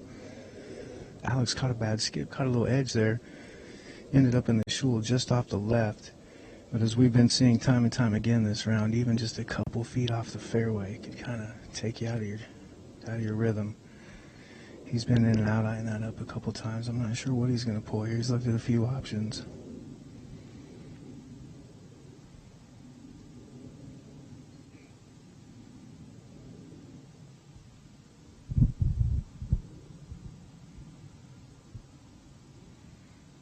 Smart play, took the safe out there, Ray. Didn't want to try any of the superhero stuff. You never want to put on the cape on Friday anyways.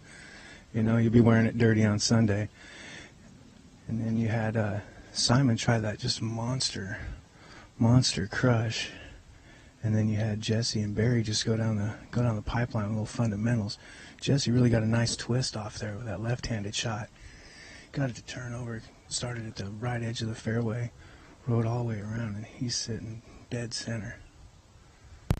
So these guys got just a pretty basic up and down. I think they can make the numbers happen. And I'm pretty interested to get up there, Ray, and see where Simon's disc actually landed. Did it ever land? I still see heads in the crowd looking that way.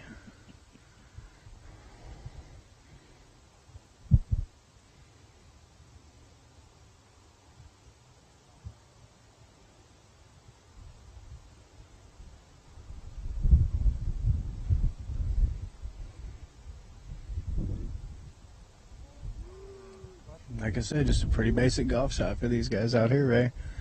If I were to try that at home, I'd probably be at urgent care about 10 minutes from now. It's really thrilling to see these guys over time and how the game's progressed and just taking these really amazing air shots and thinking outside of the box on some of these courses now.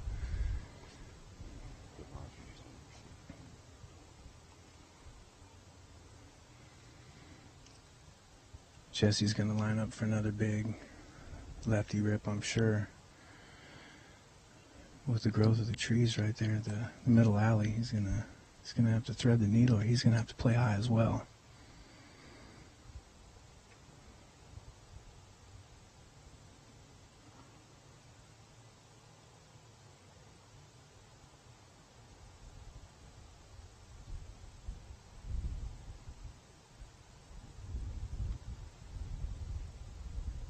He rides it out. He's able to get through there.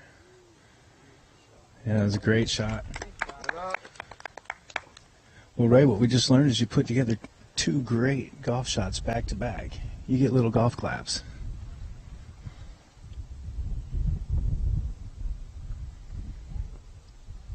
He's fighting a little tail crosswind here. He's pushing the disc down. He's going to have to put a little meat on it.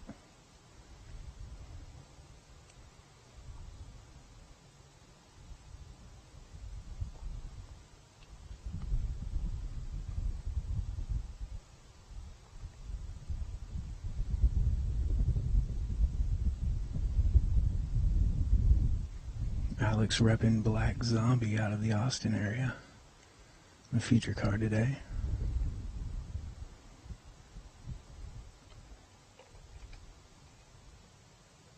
He just caught the edge of those guardian trees and set him down. He's going to have to take another poke to get up there, Ray.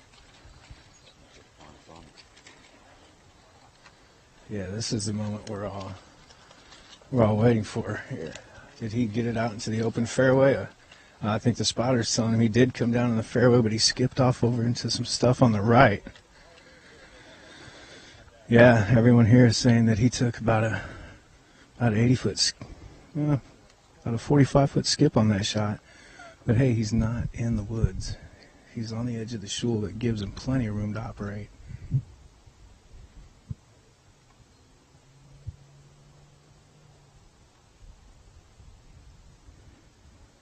Breaking out a C-line P2, I believe, for this shot, Ray.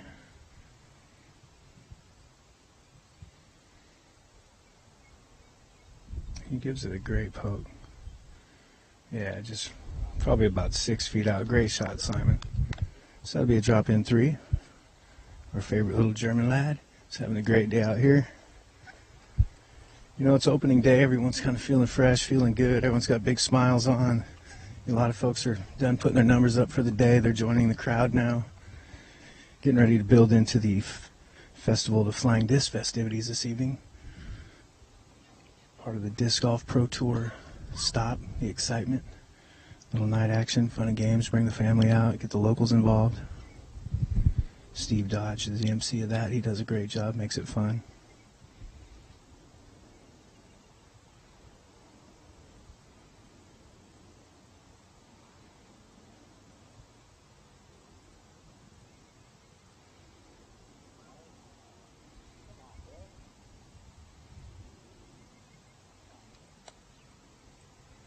He's going to fall in just outside of circle 1.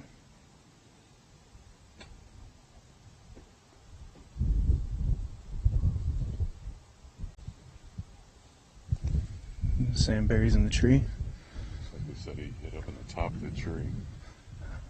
So he had a big pull when he got out of that window. He had some wind behind it.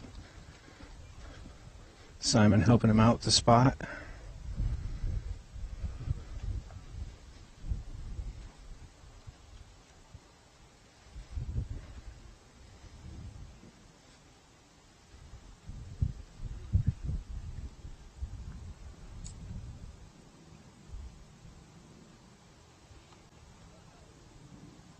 Spotter's definitely coming into play on this side of the course, Ray. It seems like the last 2 or 3 golfers have had to get some assistance from the crew. Siri and the bomb squad got a pretty good crew out here picking up and noticing things like this and addressing it.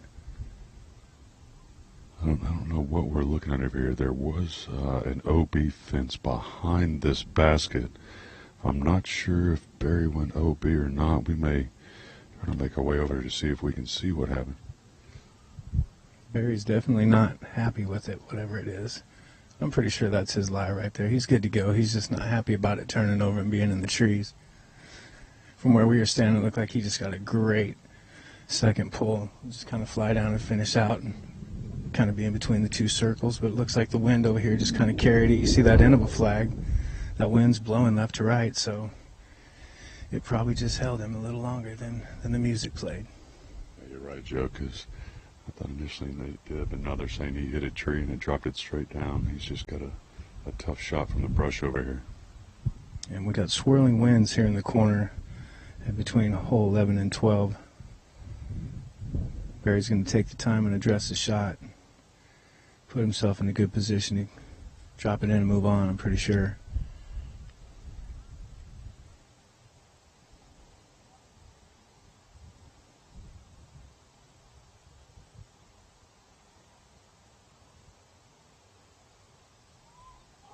As planned, if you kind of look behind the basket, Ray, you can see that black right iron fence that runs all the way around. I believe at hole 1 before the players teed off, they were even reminding them that this gate was back there because you kind of be in a tough spot to encounter it. So I know at the starting tent they were covering this as well as a few other things just to make sure everyone's abreast of what's going on.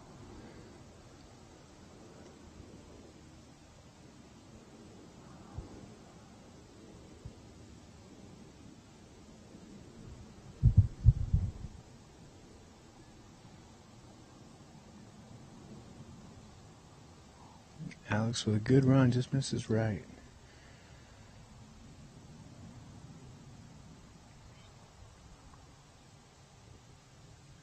And there's still some chatter off to the right side of fairway over around Barry's line. There's also a barbed wire fence that's running back on this side right. So we'll try to get the 411 on that for you as soon as we can.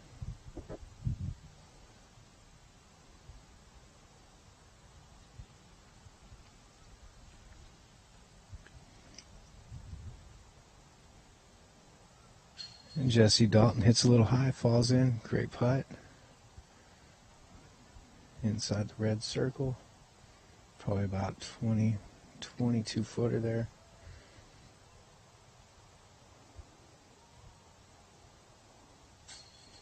Alex closes the hole out, and Simon and Barry will be tapping in.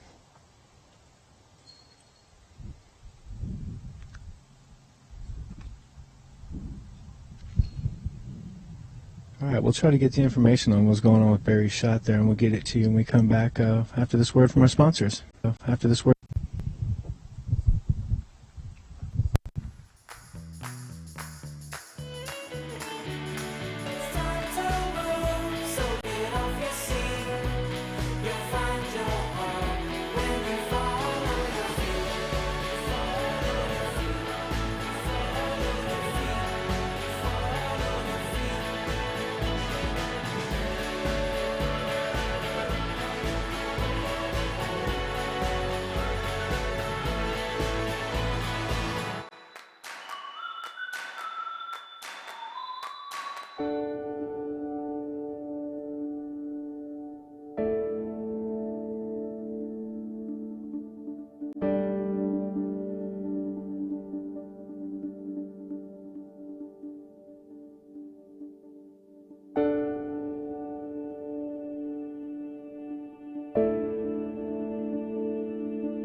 9. Simon Lizotte, hole 12. Punches a massive hyzer, needs to get down. The wind's trying to grab it. Oh, that might be an unfortunate out-of-bounds shot on the drive. And we did get clarification. Barry Schultz did card a circle 5 on that last hole. Got an unlucky flip on his disc, hit a tree and knocked him about 3 feet over the barbed wire. That they were informed before the round is plate OB. It was just kind of buried behind all that stuff and nobody really saw it, so unfortunate for Barry. Jesse Dalton. A little early release, catches a cedar, and oh, a lucky kick right back in the middle of the fairway. He recently recycled some used motor oil, and that was Mother Nature giving him a little love back. That's the line I would take, and a lot of these righties are usually going up over this right side. Schul looks like Barry's going to play it right down the middle as well.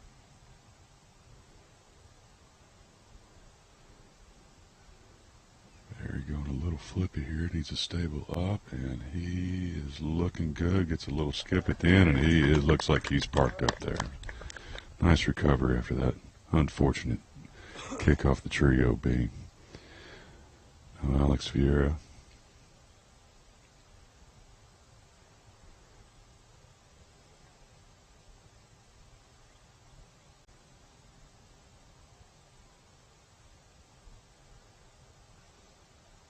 Alex flips one out and needs to get back. And it just kind of hung up on the right-hand side. Reaction from the crowd looks like it might have hyzered out and ended up in a good spot for him.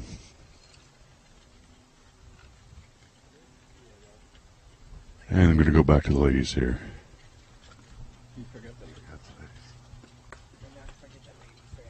Yeah.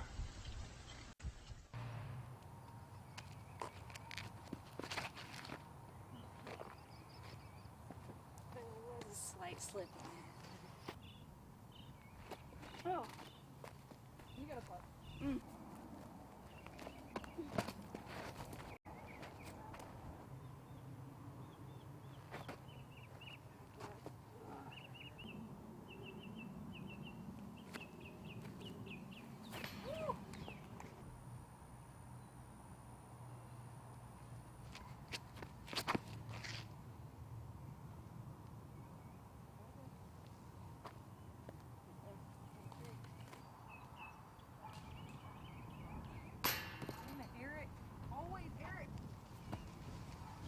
Yeah, 2 holes ago.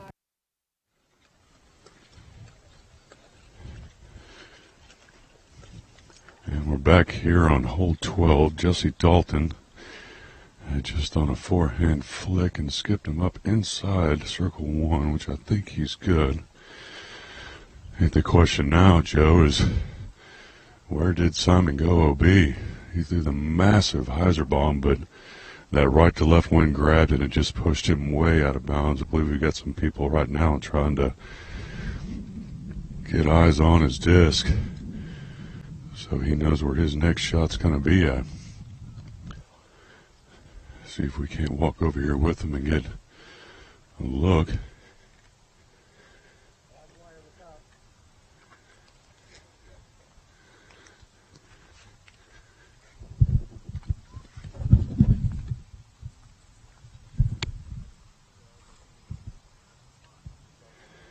Yeah, it definitely looks as if Simon's shot has gone off into some tall grass, and there's quite a few people over there trying to get eyes on. We definitely had a bunch of people out there looking right away. Kind of helped them out time-wise. Now they're going to address the lie. They're looking at the angle of the hyzer, how far out he was. Trying to make sure the card gives them the best, fairest spot possible. But that, as I said earlier, that's a traditional big righty route. Just take it up over the Schul there and pop them down here. But apparently today that wind just is a little more powerful than Simon anticipated. Watch that barbed wire through there, guys. Watch that barbed wire, gentlemen.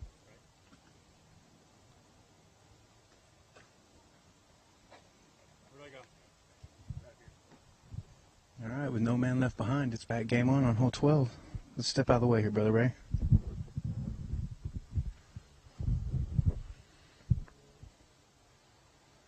I can say that's the first time I've broadcast a hole while standing OB.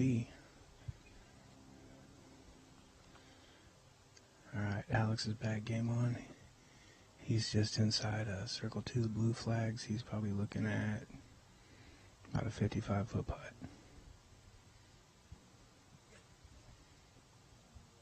Kind of got a little lift there at the end, but that was a great run. It was online. He took his time. And this would be nice for Barry to come back and can a 2 after that circle 5 back there.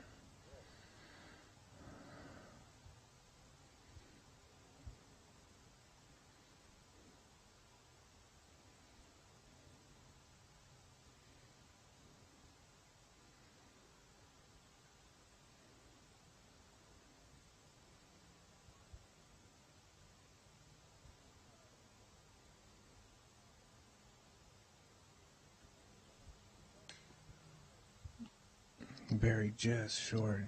He was already making the trip to the basket like he thought it was going in. And Simon going to be throwing from his OB lie just to the left of the fairway. He's got a little window out. He's not that far in. He's gotten a couple good breaks with the wood line lately. He's asking the crowd if he's outside.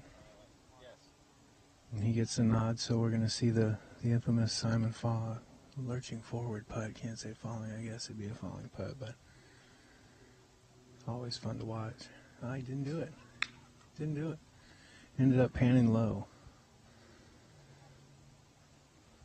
So the turn at 11-12 here at Harry Meyer has tacked a few strokes on some bags, Ray. Yes, it has. Unfortunate there for Simon. The wind really grabbed that massive Hyzerbomb he tried to throw up over the top of the trees and just unfortunately pushed him OB.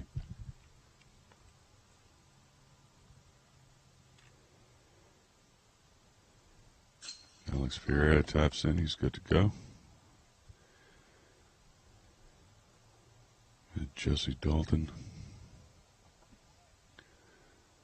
just inside circle 1, about 12 feet. And he taps it in good. And we've got a couple other tap-in putts, and we'll be moving on to hole 13. So let's give a big shout-out to our sponsors. Go check it out.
Alright, we are back here. Hole 13, 222-foot par 3. Jesse Dalton on the tee.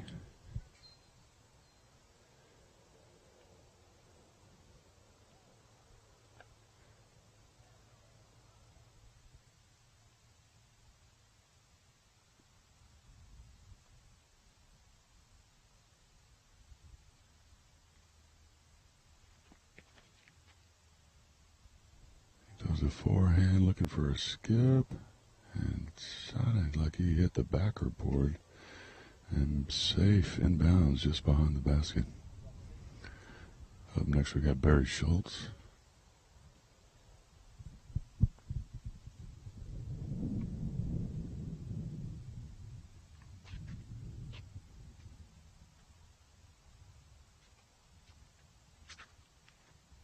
Barry going that same Hyzer line on the outside, gets a good skip.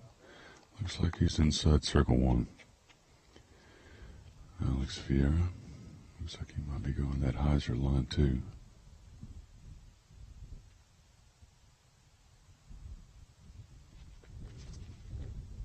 He takes a little bit wider outside, looking for a big skip. It looks like he is also safe inside circle one. Simon Lizotte.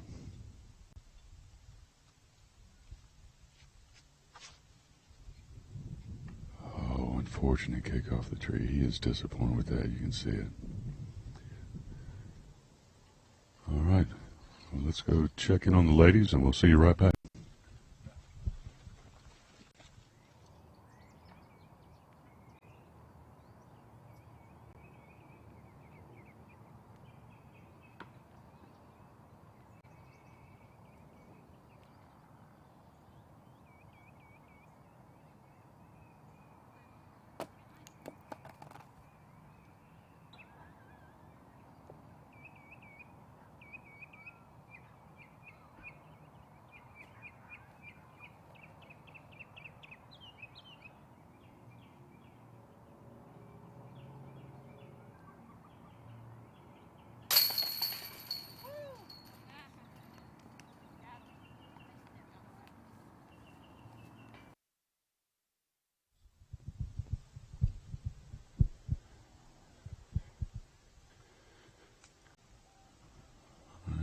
Back here on hole 13. Simon just walked up to his drive that kicked off the tree, grabbed it, and just tossed it up here close to the basket. I think he might be a little frustrated after that kick.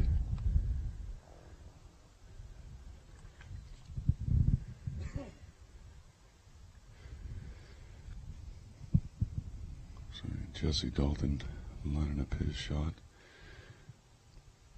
Right on the edge of circle one.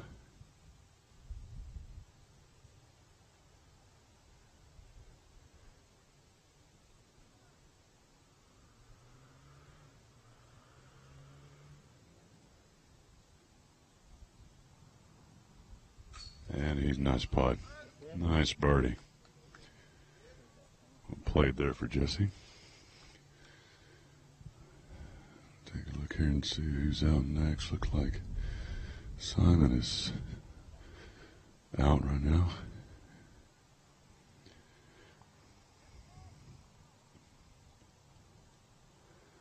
There you go, Simon. Saves his three.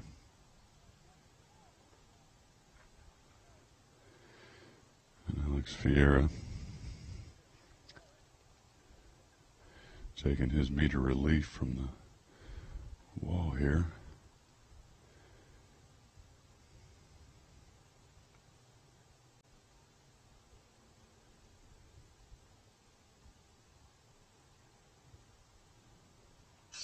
A much needed two for Alex. Nice putt. And Barry Schultz got about a 5-foot putt here and just taps it in. Had a chance to talk with Barry about that drive that went OB over there. You know, I felt like I threw a great golf shot. I just misread the wind. He pointed out that the wind was blowing this way towards the tee pad, but when he turned, it was blowing that way. So he said if he had to throw that shot over again, he'd definitely switch it up, maybe disc up. Still kind of chuckled about it. Barry in great spirits after this round. Great to see him back in Texas in champion form. Everyone's having a good round so far. I haven't heard of any crazy numbers being put up yet, Ray. Have you? I have not just yet. Well, it looks like we've got a small hold here. Let's go take a look at the ladies real quick.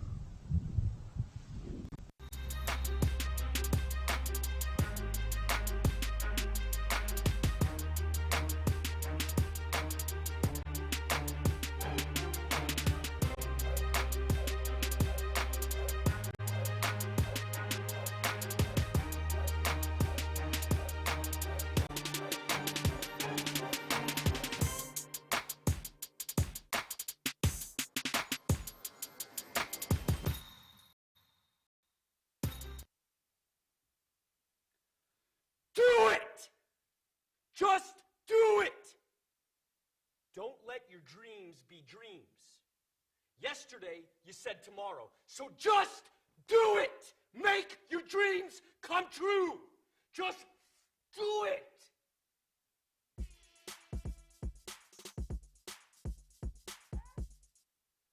Just do it!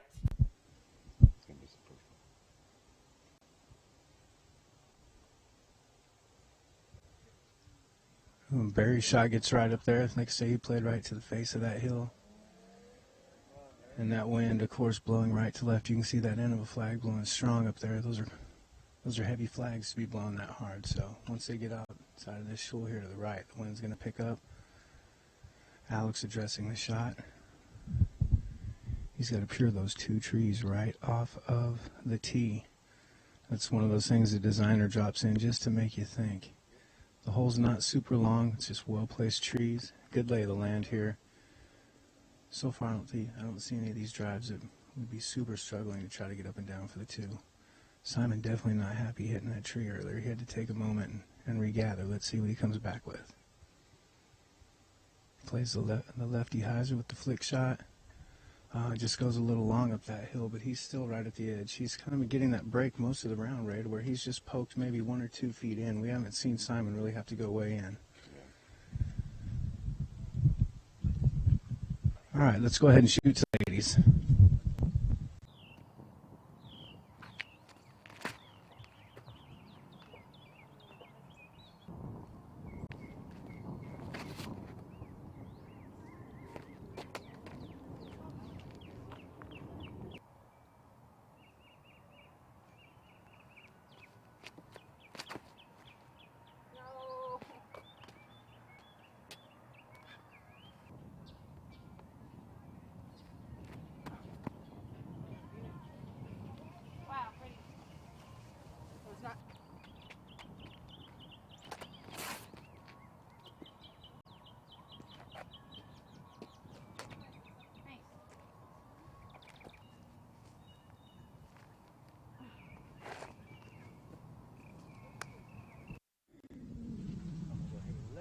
Next time.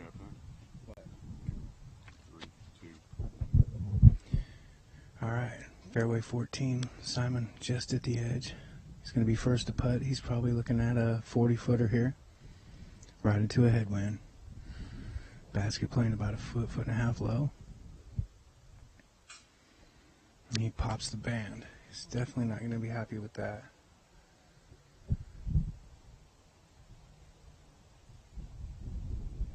Feel that wind. Later in the day you get here, the more you're going to get.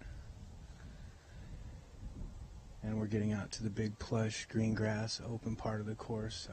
Shrikeville, if you will, there, Ray.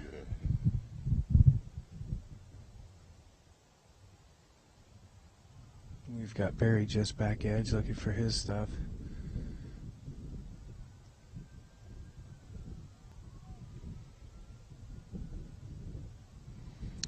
He didn't go B, but he was close enough that he could go ahead and exercise his relief.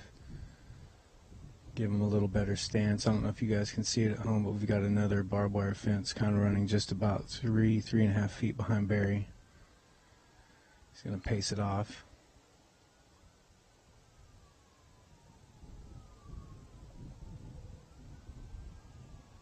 I believe the way the hole is laid out there, I don't think they have those red flags kind of over on the edge where he's at. So he's just making sure.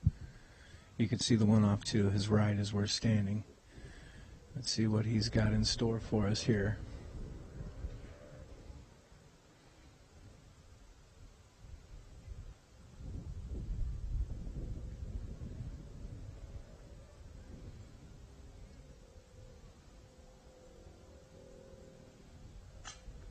Just off the top as well, but a great bid by Barry. He's no stranger to clutch putting, that's for sure. Over the years I've seen Barry pull off some amazing putts and golf shots, and good to see him out. Now we're over to Alex Ferreira. He's going to straddle out from behind just a little V tree.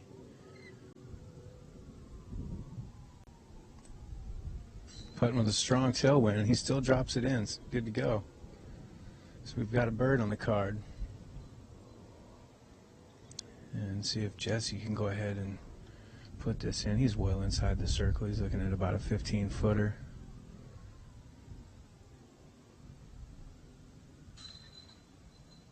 All right, so a couple birds, a couple pars out of here. So once again, the short holes are fighting back here at Harry Meyer Park, Ray.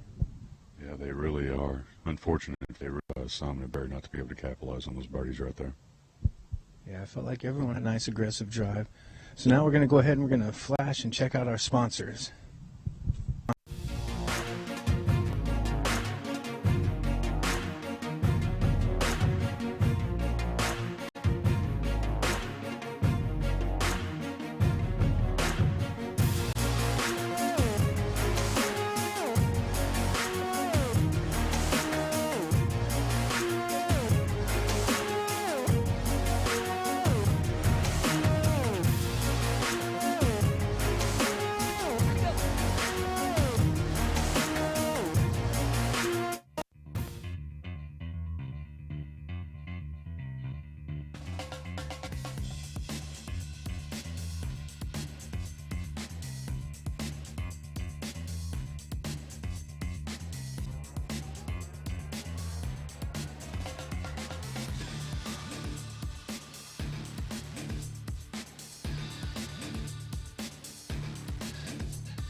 All right, we are on hole 15 at 292-foot par 3.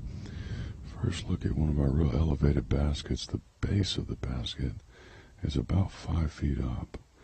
Let's see how these guys approach it.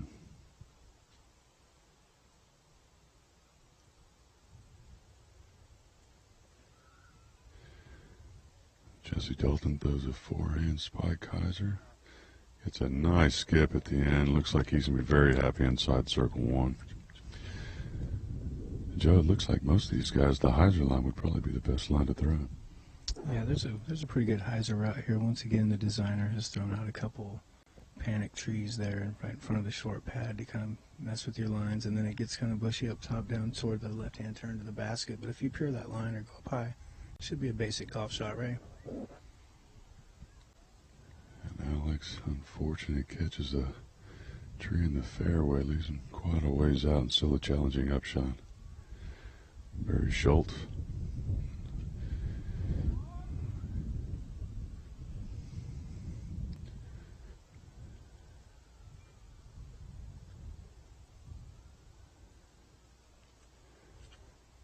Barry says, over the top of the trees I go.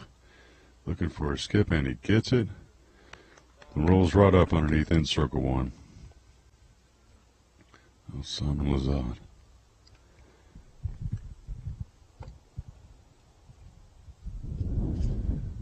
Simon again with the hyzer.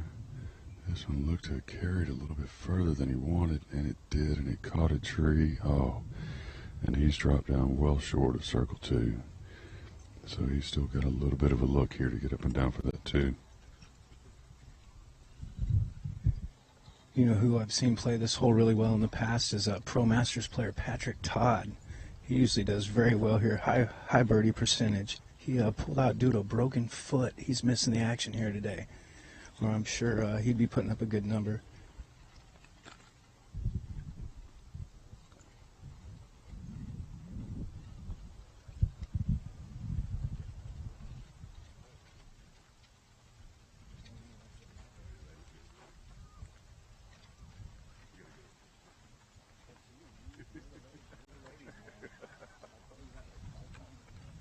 We'll remember it. I'm sure these guys aren't shot to cut us off.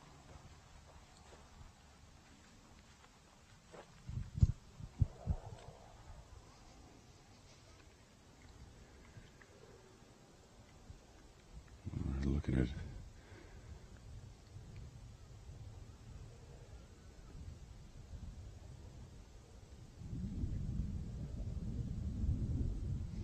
Alex Ferreira running at the basket. Oh, just over the top. Nice bid. Simon Lizotte did make it inside circle 2. I was mistaken. He definitely dropped inside circle 2, so he's got a long putt here.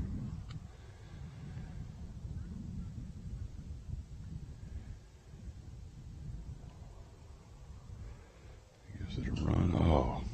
top band, and you can tell he's disappointed.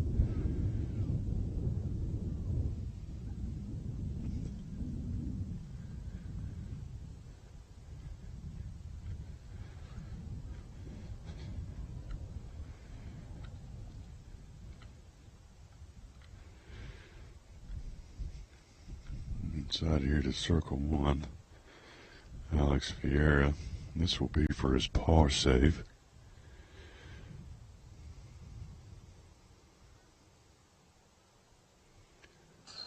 Oh, it splashes out the back of the chains.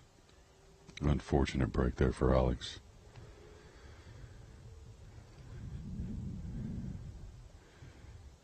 Jesse Dalton had a nice shot that's left him. Looks probably about 10 feet away from the basket.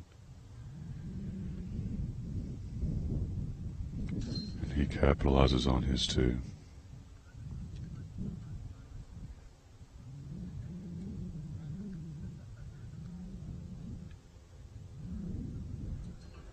Barry taps in. Alex as well. And so does Simon. What a great looking basket elevation, but the great looking windjammers here. So now let's go ahead and go to the sponsors.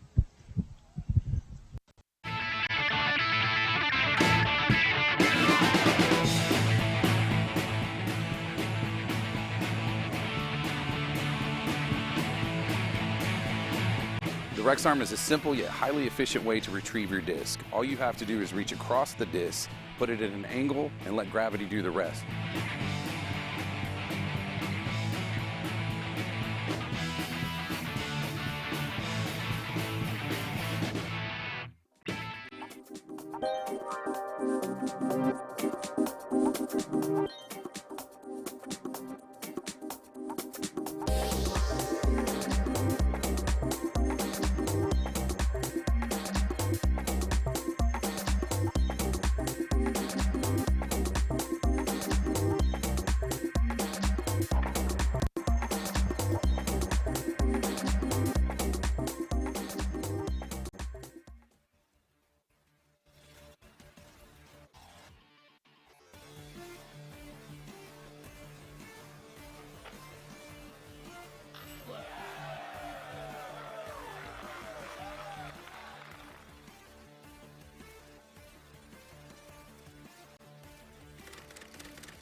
Having trouble finding the discs you're looking for? Disc Golf Center has you covered. Your premier online retailer of disc golf discs and accessories features a live inventory of over 20,000 discs with the exact weight and color you're looking for. Take advantage of our free shipping within the U.S. on all orders over $12 and our customer rewards program. Visit discgolfcenter.com, the world's largest disc golf store. Having trouble finding the discs you're looking for? The Disc Golf Center has you covered. Your premier online retailer of disc golf.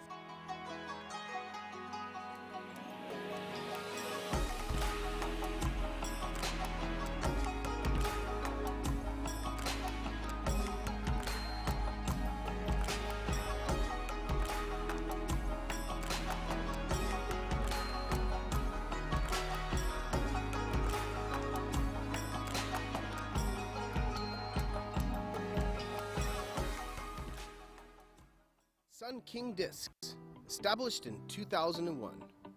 Florida's most respected name in disc sports. Official retail merchandiser of the Disc Golf Pro Tour. Currently on tour supporting Discraft and DGA live inventory, free shipping at $12.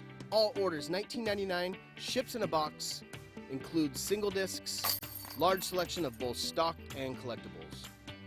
check out the website at www.sunkingdiscs.com.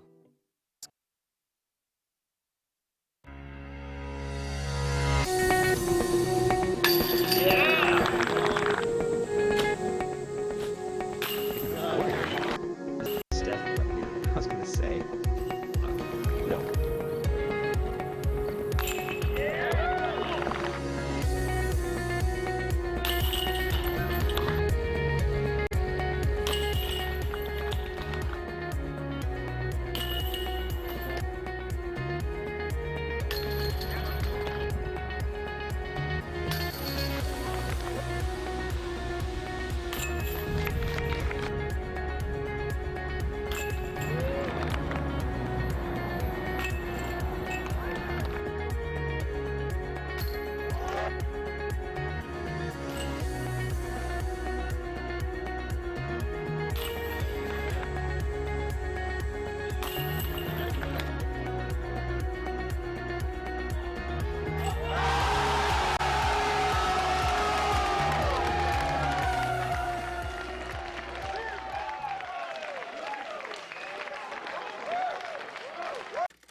John, one more right here.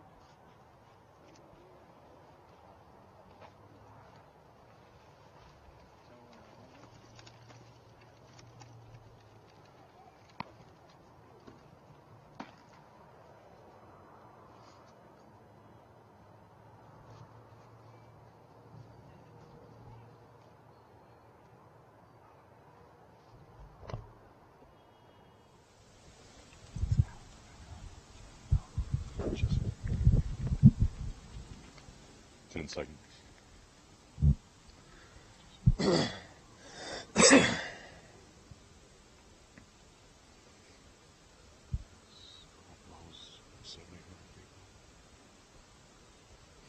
All right, we're back live on hole 16. Jesse Dalton on the pad.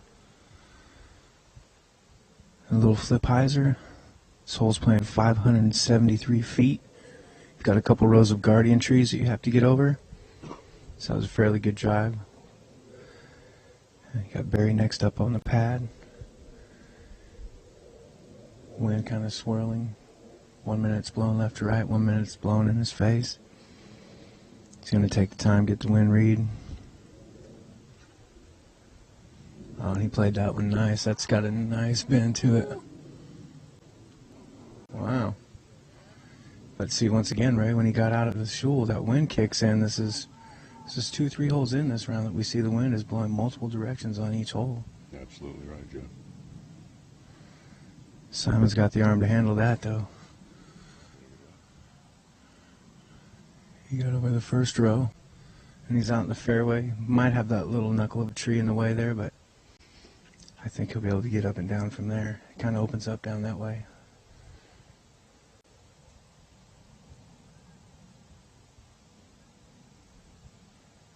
Jesse going to close us out here on hole 16, Harry Meyer Park, Nick Hyde Memorial, brought to you by Innova Disc Golf and Hyzerbomb.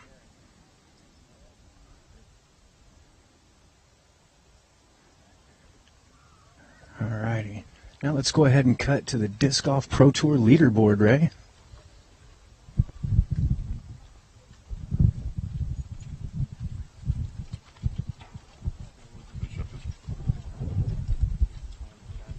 Let me know when we're back.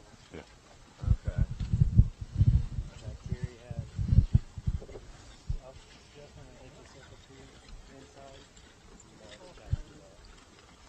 You think this back nine is where you need to break, but it's actually a front nine.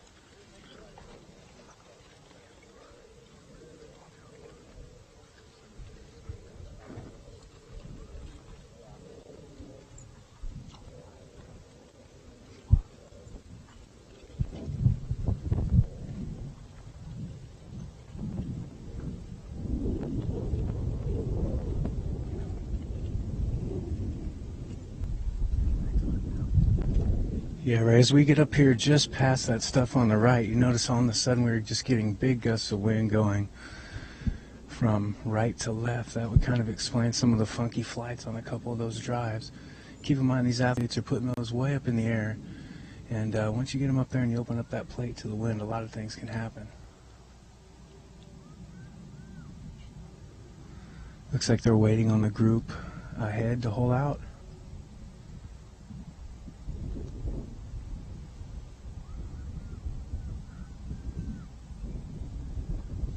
I want to thank everyone at home for tuning in, watching these guys first round Friday, putting it down at the Nick Hyde Memorial, Rockwall, Texas. Disc Golf Pro Tour Stop 3. I'm Joe Rotan. Walking with me today is Mr. Ray Mo Moore.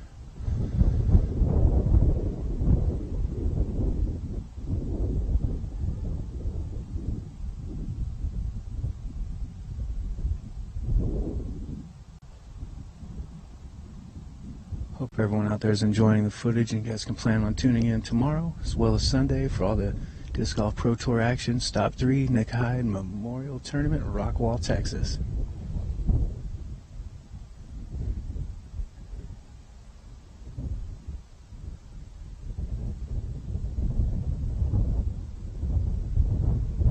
I tell you, Ray, the wind is really building for some action on hole 18. They're going to be playing straight into a headwind, a fierce headwind over that water. With the basket being perched that close to OB on 18, I bet we'll see a bunch of safe shots today.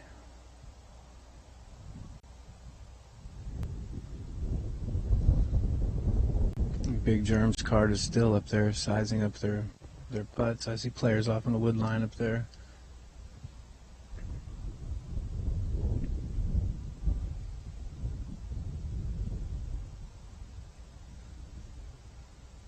Yeah, so once we get up and down here, Ray, we've got the beautiful hole 17, which is one of the longest holes on the course. I noticed a nice big disc stalker OB line running down the middle of that, and another really elevated pin. So Mr. Siri put in some tweaks on the last two holes of the track this year for these touring pros. We'll have the Disc Golf Pro Tour Zuka mouth over on 18 set up for them.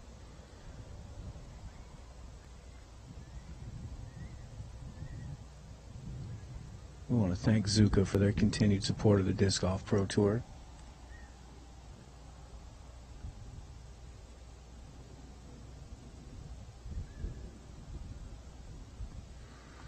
What's the official time? So we might be pushing back the festival to fly a little bit tonight. We're looking at 3-4 cards still on the course here, and we're about 10 minutes from kickoff over in the village.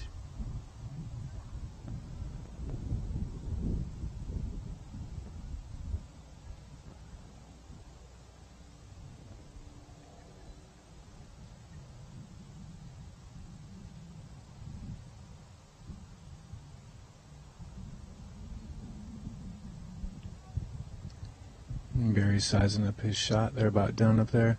You know, Ray, one thing I am noticing this stop is all the Adidas gear that golfers from everywhere and any company and any skill level are wearing. It's great to see when a big company with outside money steps to disc golf to help us out, and the golfers embrace it and give the love back. So if you're rocking Adidas at home, our twisted caps are tipped for sure.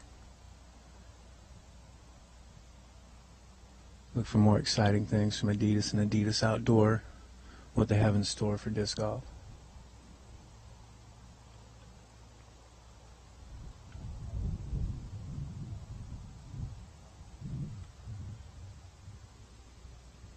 And we're getting word that they're clearing out right now.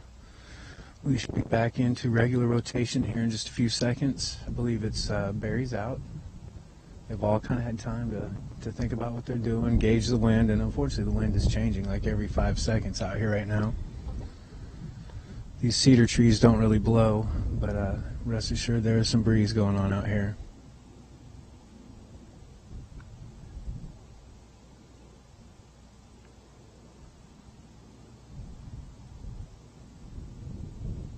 Barry goes low with a full pull. Gets a nice skip into the woods. That checks up nicely. That could be a great shot. Depending on what alley he knocked in down there, he definitely, I'm pretty sure he hit the line he wanted. Just not sure about that skip at the end. But you notice how he kept that nice and low. He didn't want to put it up in the air.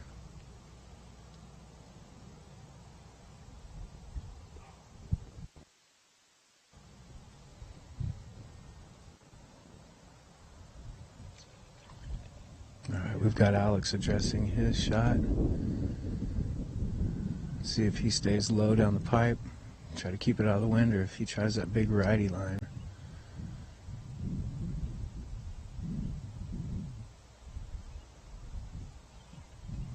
Oh, he comes out with a little turnover. The wind's pushing it hard. And he caught that row of trees. That shot needed to be way up. He was trying a little helix shot, maybe try to tuck in just before or after where Barry went in. That'd be a pretty good shot. He definitely had a little bit of elevation on his side there too, being to the left side of the fairway. He's playing a little higher. Yeah, these competitors are definitely respecting the wind right now. It's definitely shifted. It's more straight in their face, especially if you get it up higher. The threat of it kind of just blowing back at you is out there. So they're trying to switch their shot. Low liars, big antes. Let's see what Jesse Dalton does here. I'm pretty sure he's going to be showing us the local route. Playing left-hander, he's going to take it out over the shul on the left. He's just going to pop down mid-fairway. Good shot. If that didn't skip out too far on him, that was well played.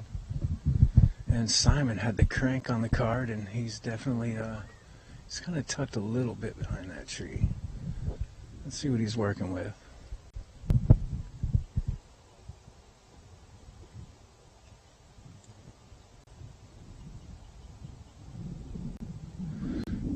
He's got room to get around it, and boom, there goes that big old Hyzerbomb again.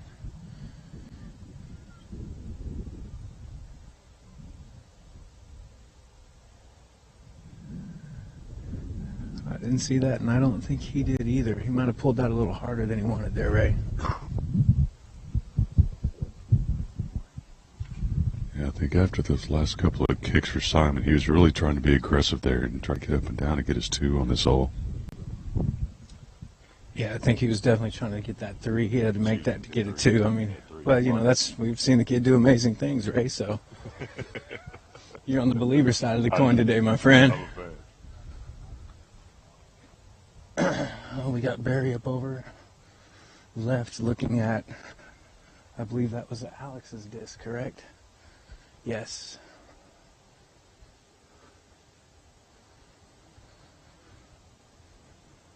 Is that the barbed wire fence over there as well?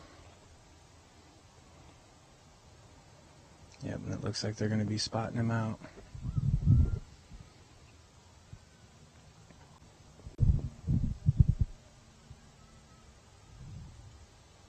Alright, the cards determine a spot. Give him a couple minutes to get his meter relief. See what he's working with. See, he still has a basket perched behind another row of trees. kind of guarded. He's got a couple small lines he could go through. He's also got the big sky hyzer he could get up and down onto the link to the green.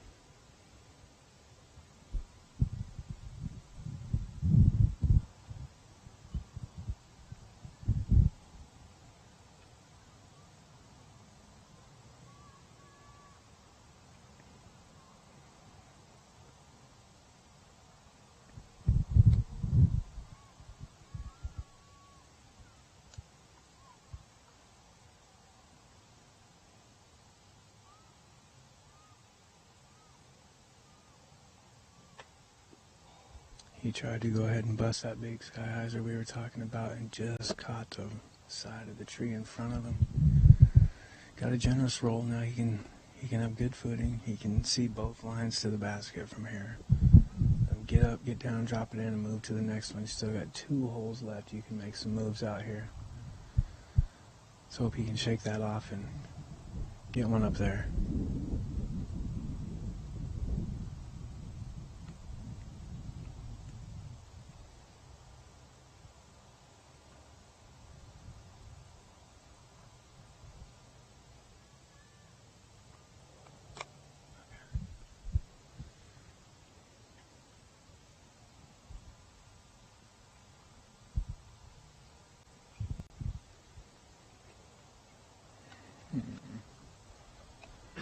Playing off to the right there.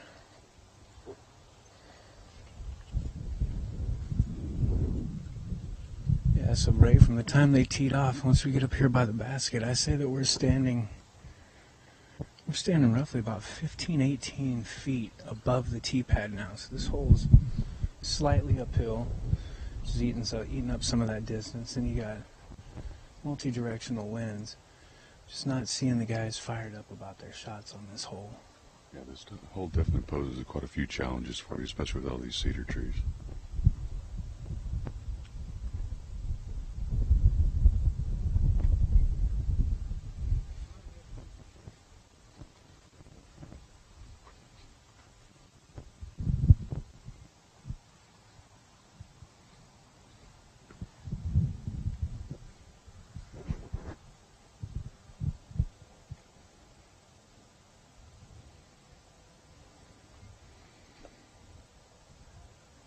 Alright, and Jesse's going to go ahead and address his shot. Little 2-finger flick. Puts it right up at the pole.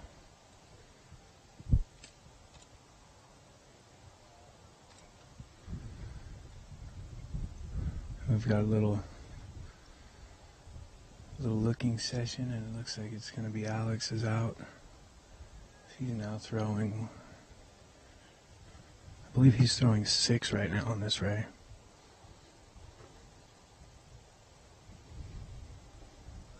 Almost caught an edge with that putter, but he's going to stay inside the circle. Hopefully he can clean this up and punch out and get on to the next hole.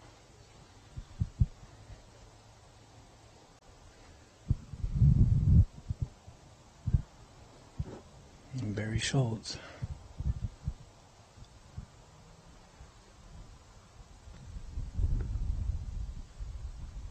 And he gave it a good bid, kind of powered high, finished out just right of the circle.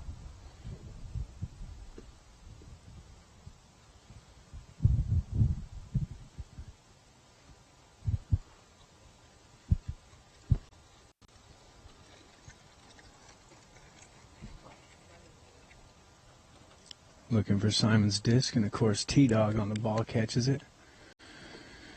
Yeah, earlier we thought Barry might have skipped up to the bigger window by the basket, and that was his frustration, as he obviously knew that he had skipped into that window just prior to the basket. But still, well played hole by Barry. I'm sure that putt's not going to be a problem for him, Ray. Simon once again right on the edge of the trees.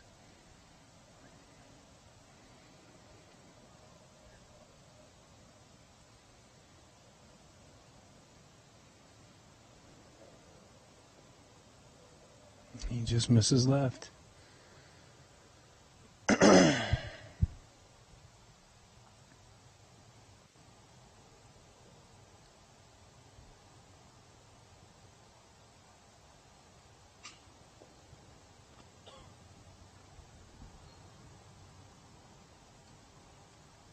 Alex is not having the hole that he wanted, for sure. Got Simon on his putt. And he's ready to move to the next fairway, I'm sure, because there's plenty of room to let his big dog eat out there. Barry's going to go ahead and close out.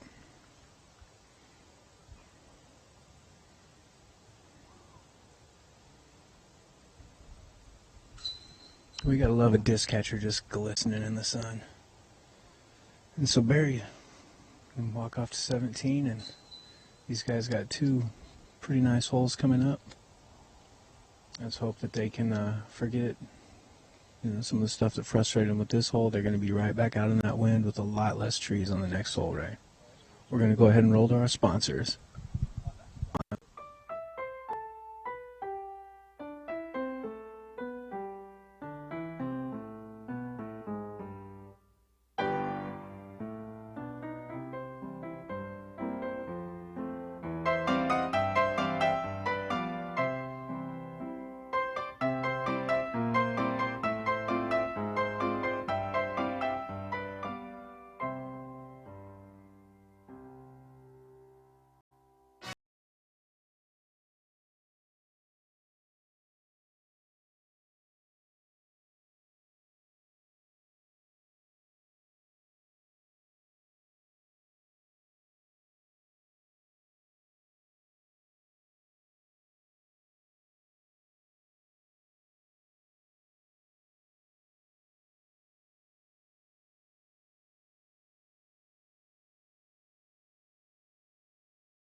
And we are back on hole 17, 888-foot par 5.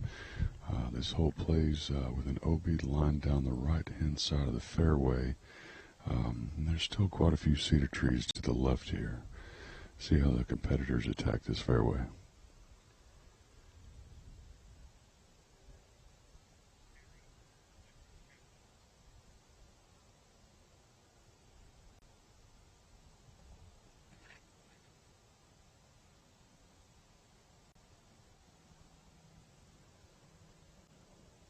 Jesse Dalton puts a nice drive right down the middle of the fairway.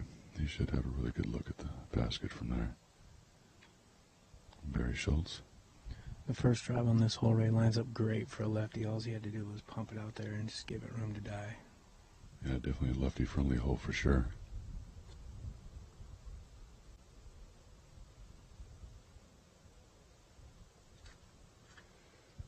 Barry throwing a big flex analyzer out there.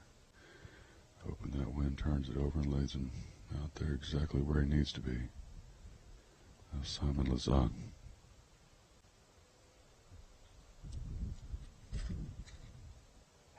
Massive shot. Boom. Crushes one out there.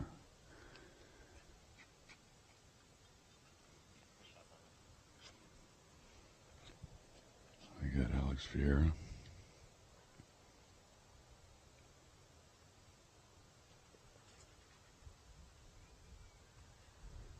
Flex shot. Needs to get down. Keep him out of those trees. All right.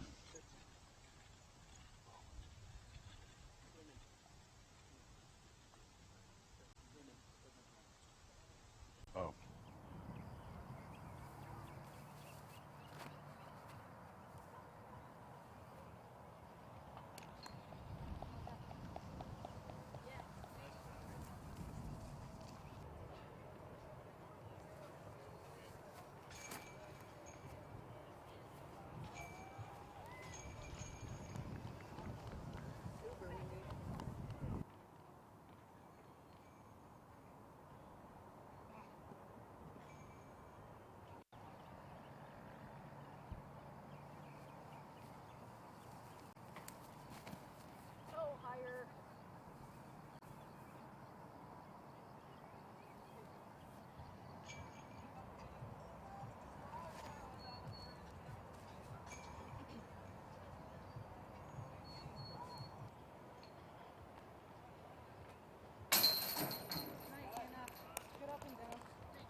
back.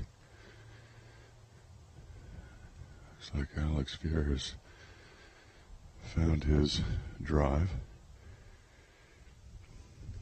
Doesn't have much of any obstruction except for these small trees a couple 100 feet down the fairway in front of him.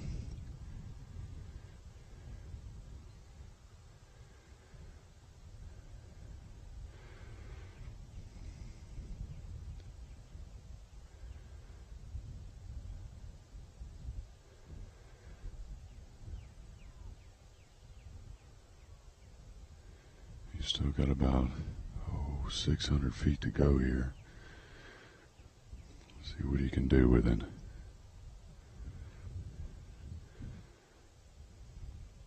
Low hyzer shot, needs to get a little air, maybe get a big skip. It's a little bit of a skip, and he is inbounds and good. He should be happy with that.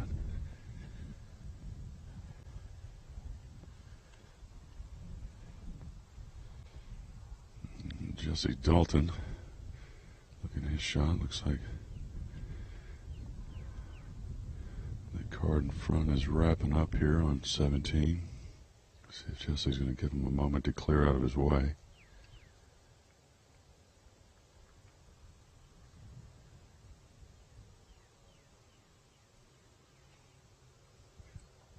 Got a little bit of a headwind out here, a little bit left to right.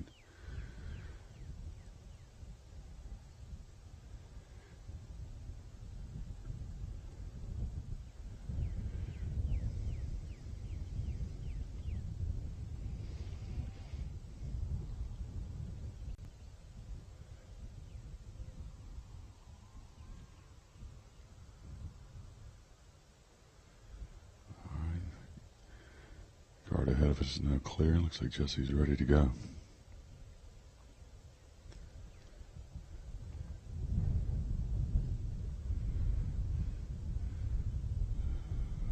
Hyzer flip. Playing with the wind. Hyzer out. And he is in bounds. Well played.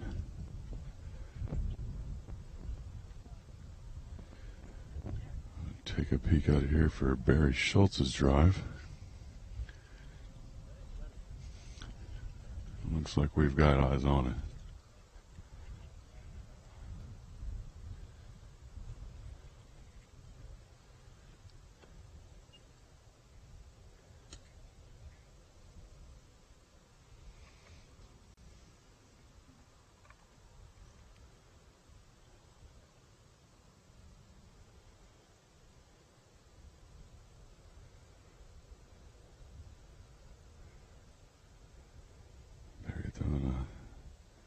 Nice Annie's shot. His flexing out late, and that's going to work out beautifully for him, right in the middle of the fairway.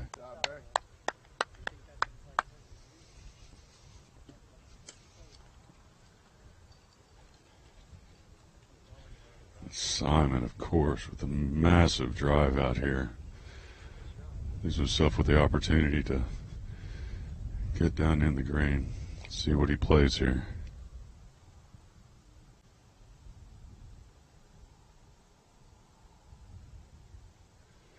Huge spike hyzer up. Looks like he's playing with the wind. If it clears a tree. Nice shot. Whoa, well played. Well played.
Alex, though, and another shot needs to get down quick. An unlucky skip down there next to the pond's edge. Hopefully he was able to stay out of those cedars.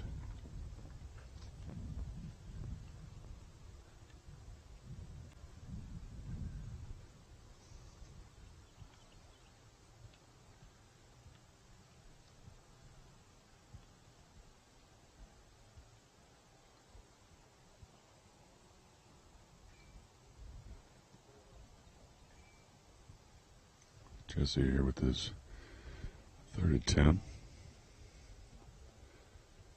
Definitely a lefty-friendly lie here. It's right down your alley, Joe. Yes, sir. I'd go ahead and knock this down. A little southpaw love there. Did you notice back there, Ray, whenever Simon, let's see what he does here. Skip up. Yeah, he's been skipping that disc up onto the islands all day. Did you notice when Simon threw his up shot back there, Ray? He kind of tapped the ground like he wanted it to go further. Yeah. For regular guys like us, I mean, that's an amazing shot. You're up there on 2 on this hole 17 here, you're up there, and he just wanted more, you know, and that's kind of speaks to the crew that UC's building over there with the Disc Mania team. You know, these guys are hungry, they're motivated, and Simon he's wanting to have a big weekend. But like I say, the average guy would be happy with a shot like that. You're just coming up, a couple big tosses, staying out of the water, staying out of the trees, keeping it clean, staying away from the disc stalker OB. You know, and of course he's defending his title from winning here last year, so he's got some of that passion fire behind him. And I thought Barry had 2 great rips for being a multiple-time Masters champion out here with these young kids, still putting it down. Yeah, that'll be an easy drop in for him. That would have been a nice 3.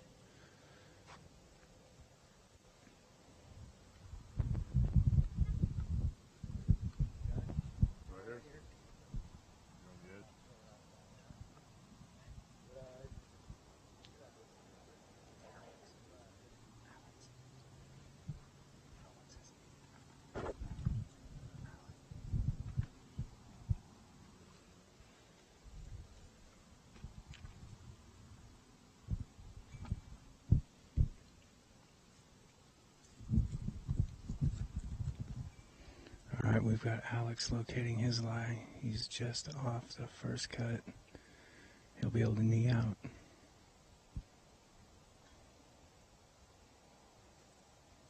Those little anheuers around the edge of the tree. Hopefully that popped right around. He's good to go.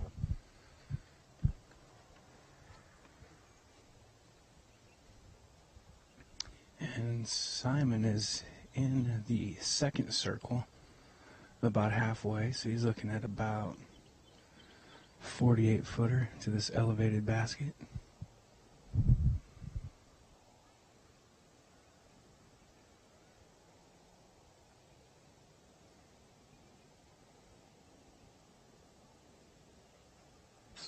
Great release. He reaches right through the basket and drops it in the bottom. Great putt by this young man. As we said, Ray, they've got time to do some magical stuff. I'm glad to see Simon pull something off there. We're going to step over to 18 and gives him one more chance for the day. He's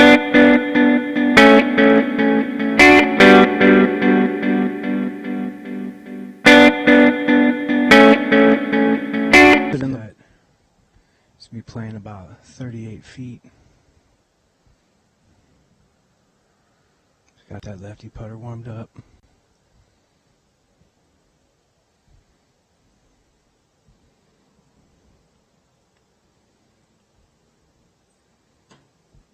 Just off the bottom. Local member of the bomb squad. He'll have a nice little tap in here. And we got Alex trying to hole out here. Move on to 18. Yeah, he splashes through it and he ends up in the back of it. That's all that matters. He can stride off to 18 and get ready for that pull over the water.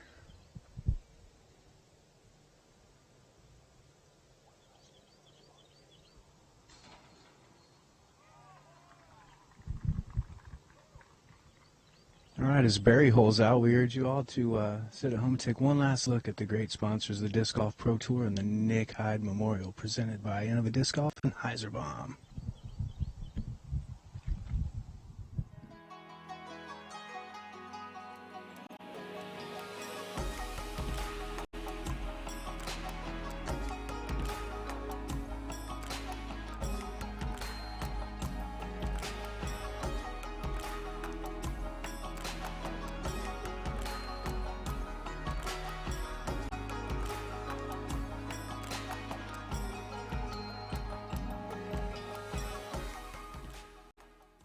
Sun King Discs, established in 2001.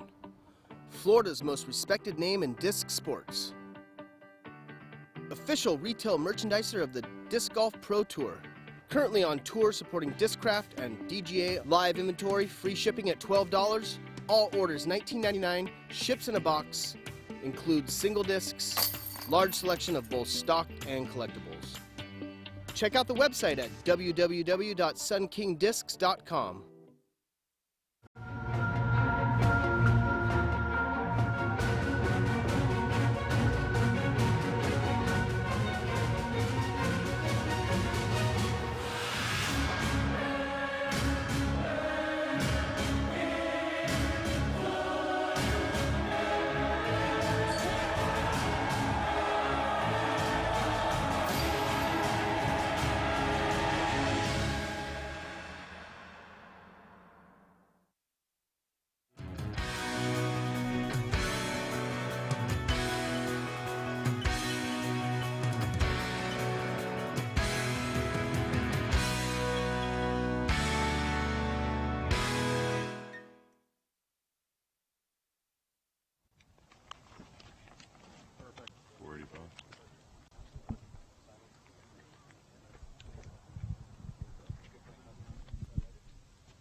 What distance this is?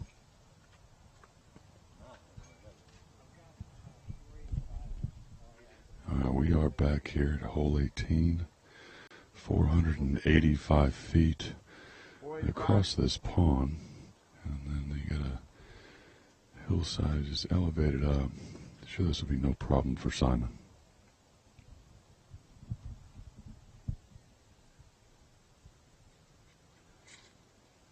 Simon puts a charge on one, gets it up there. Hits around the tree easily and skips up pretty close to it.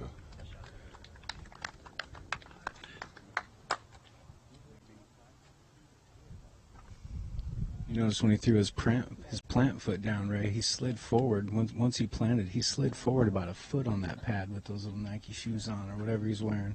I thought he was going to go off the edge. So he pulled off a great drive, all things considered. Barry Schultz second on the card, lining it up.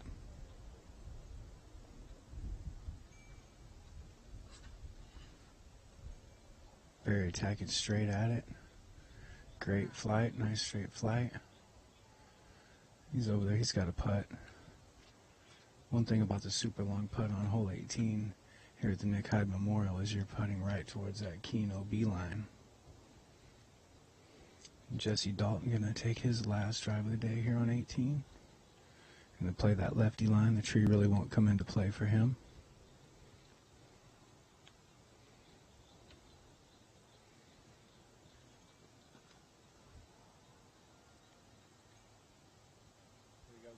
Yep, Jesse gets over safely and he'll finish off to the right. And rounding out the card, Alex Ferreira.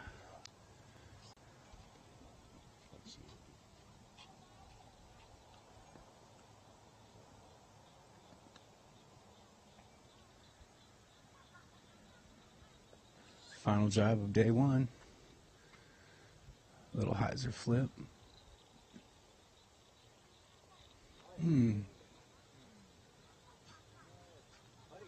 He might be staying staying right in the sidewalk, but Barry's saying that that is safe. That is not an OB shot. I thought that it defined the, thought it defined the island hole. But let's go ahead and see what the women are doing now as we get up to the basket at 18.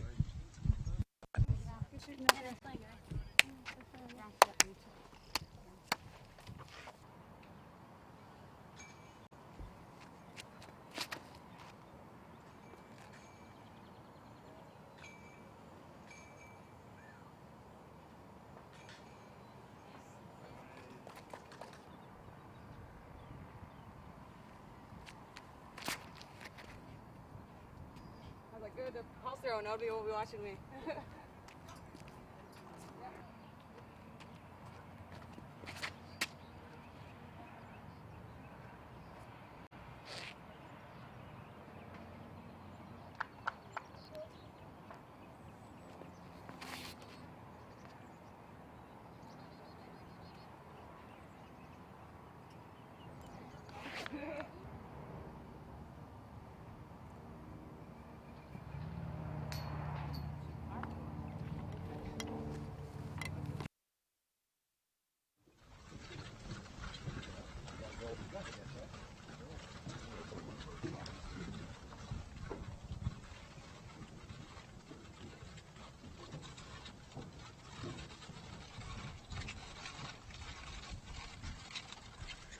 All right, as we make our way across the bridge over this beautiful pond out here,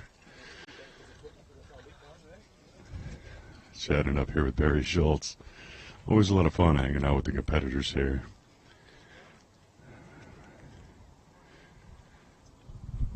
We've got Steve Dodge out here in front of us, kind of analyzing things. How's your weekend kicking off here, Steve? How's everything going for you? Joe, this is a great course. Some serious numbers being put up. Peter McBride, 15 down. Is that right?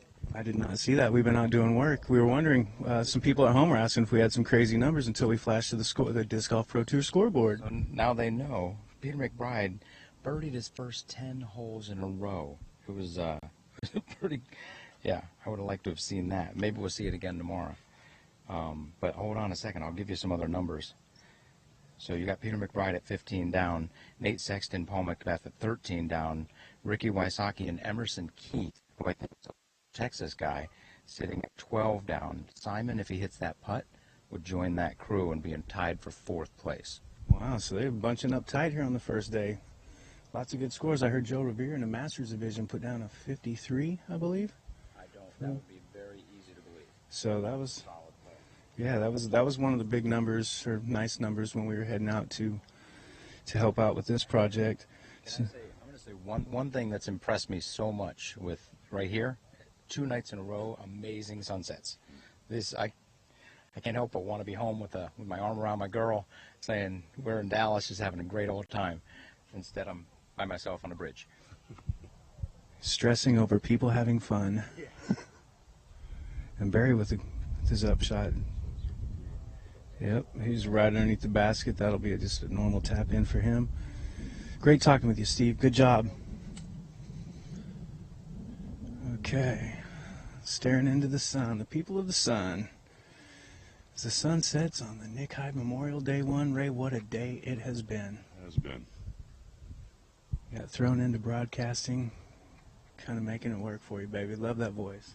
Oh, it's been a heck of a day. I'm glad I was able to do this. We got Simon Lizotte. Looks like he's just inside circle 2. And he nails the putt. Crucial putt for him.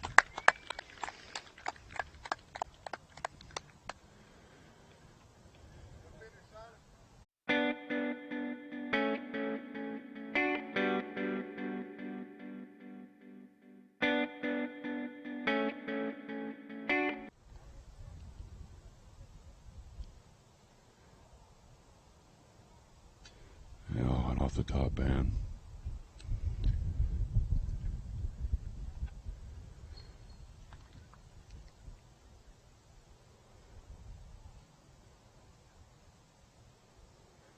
Jesse Dalton with a nice little tap in. Barry and Alex will join them. And as we wrap up day 1 here on Smashbox TV, I'd like to thank the disc golf guy Terry Miller and the crew For myself, Ramo, and the Twisted One, Joe Rotan, we'll see you all tomorrow.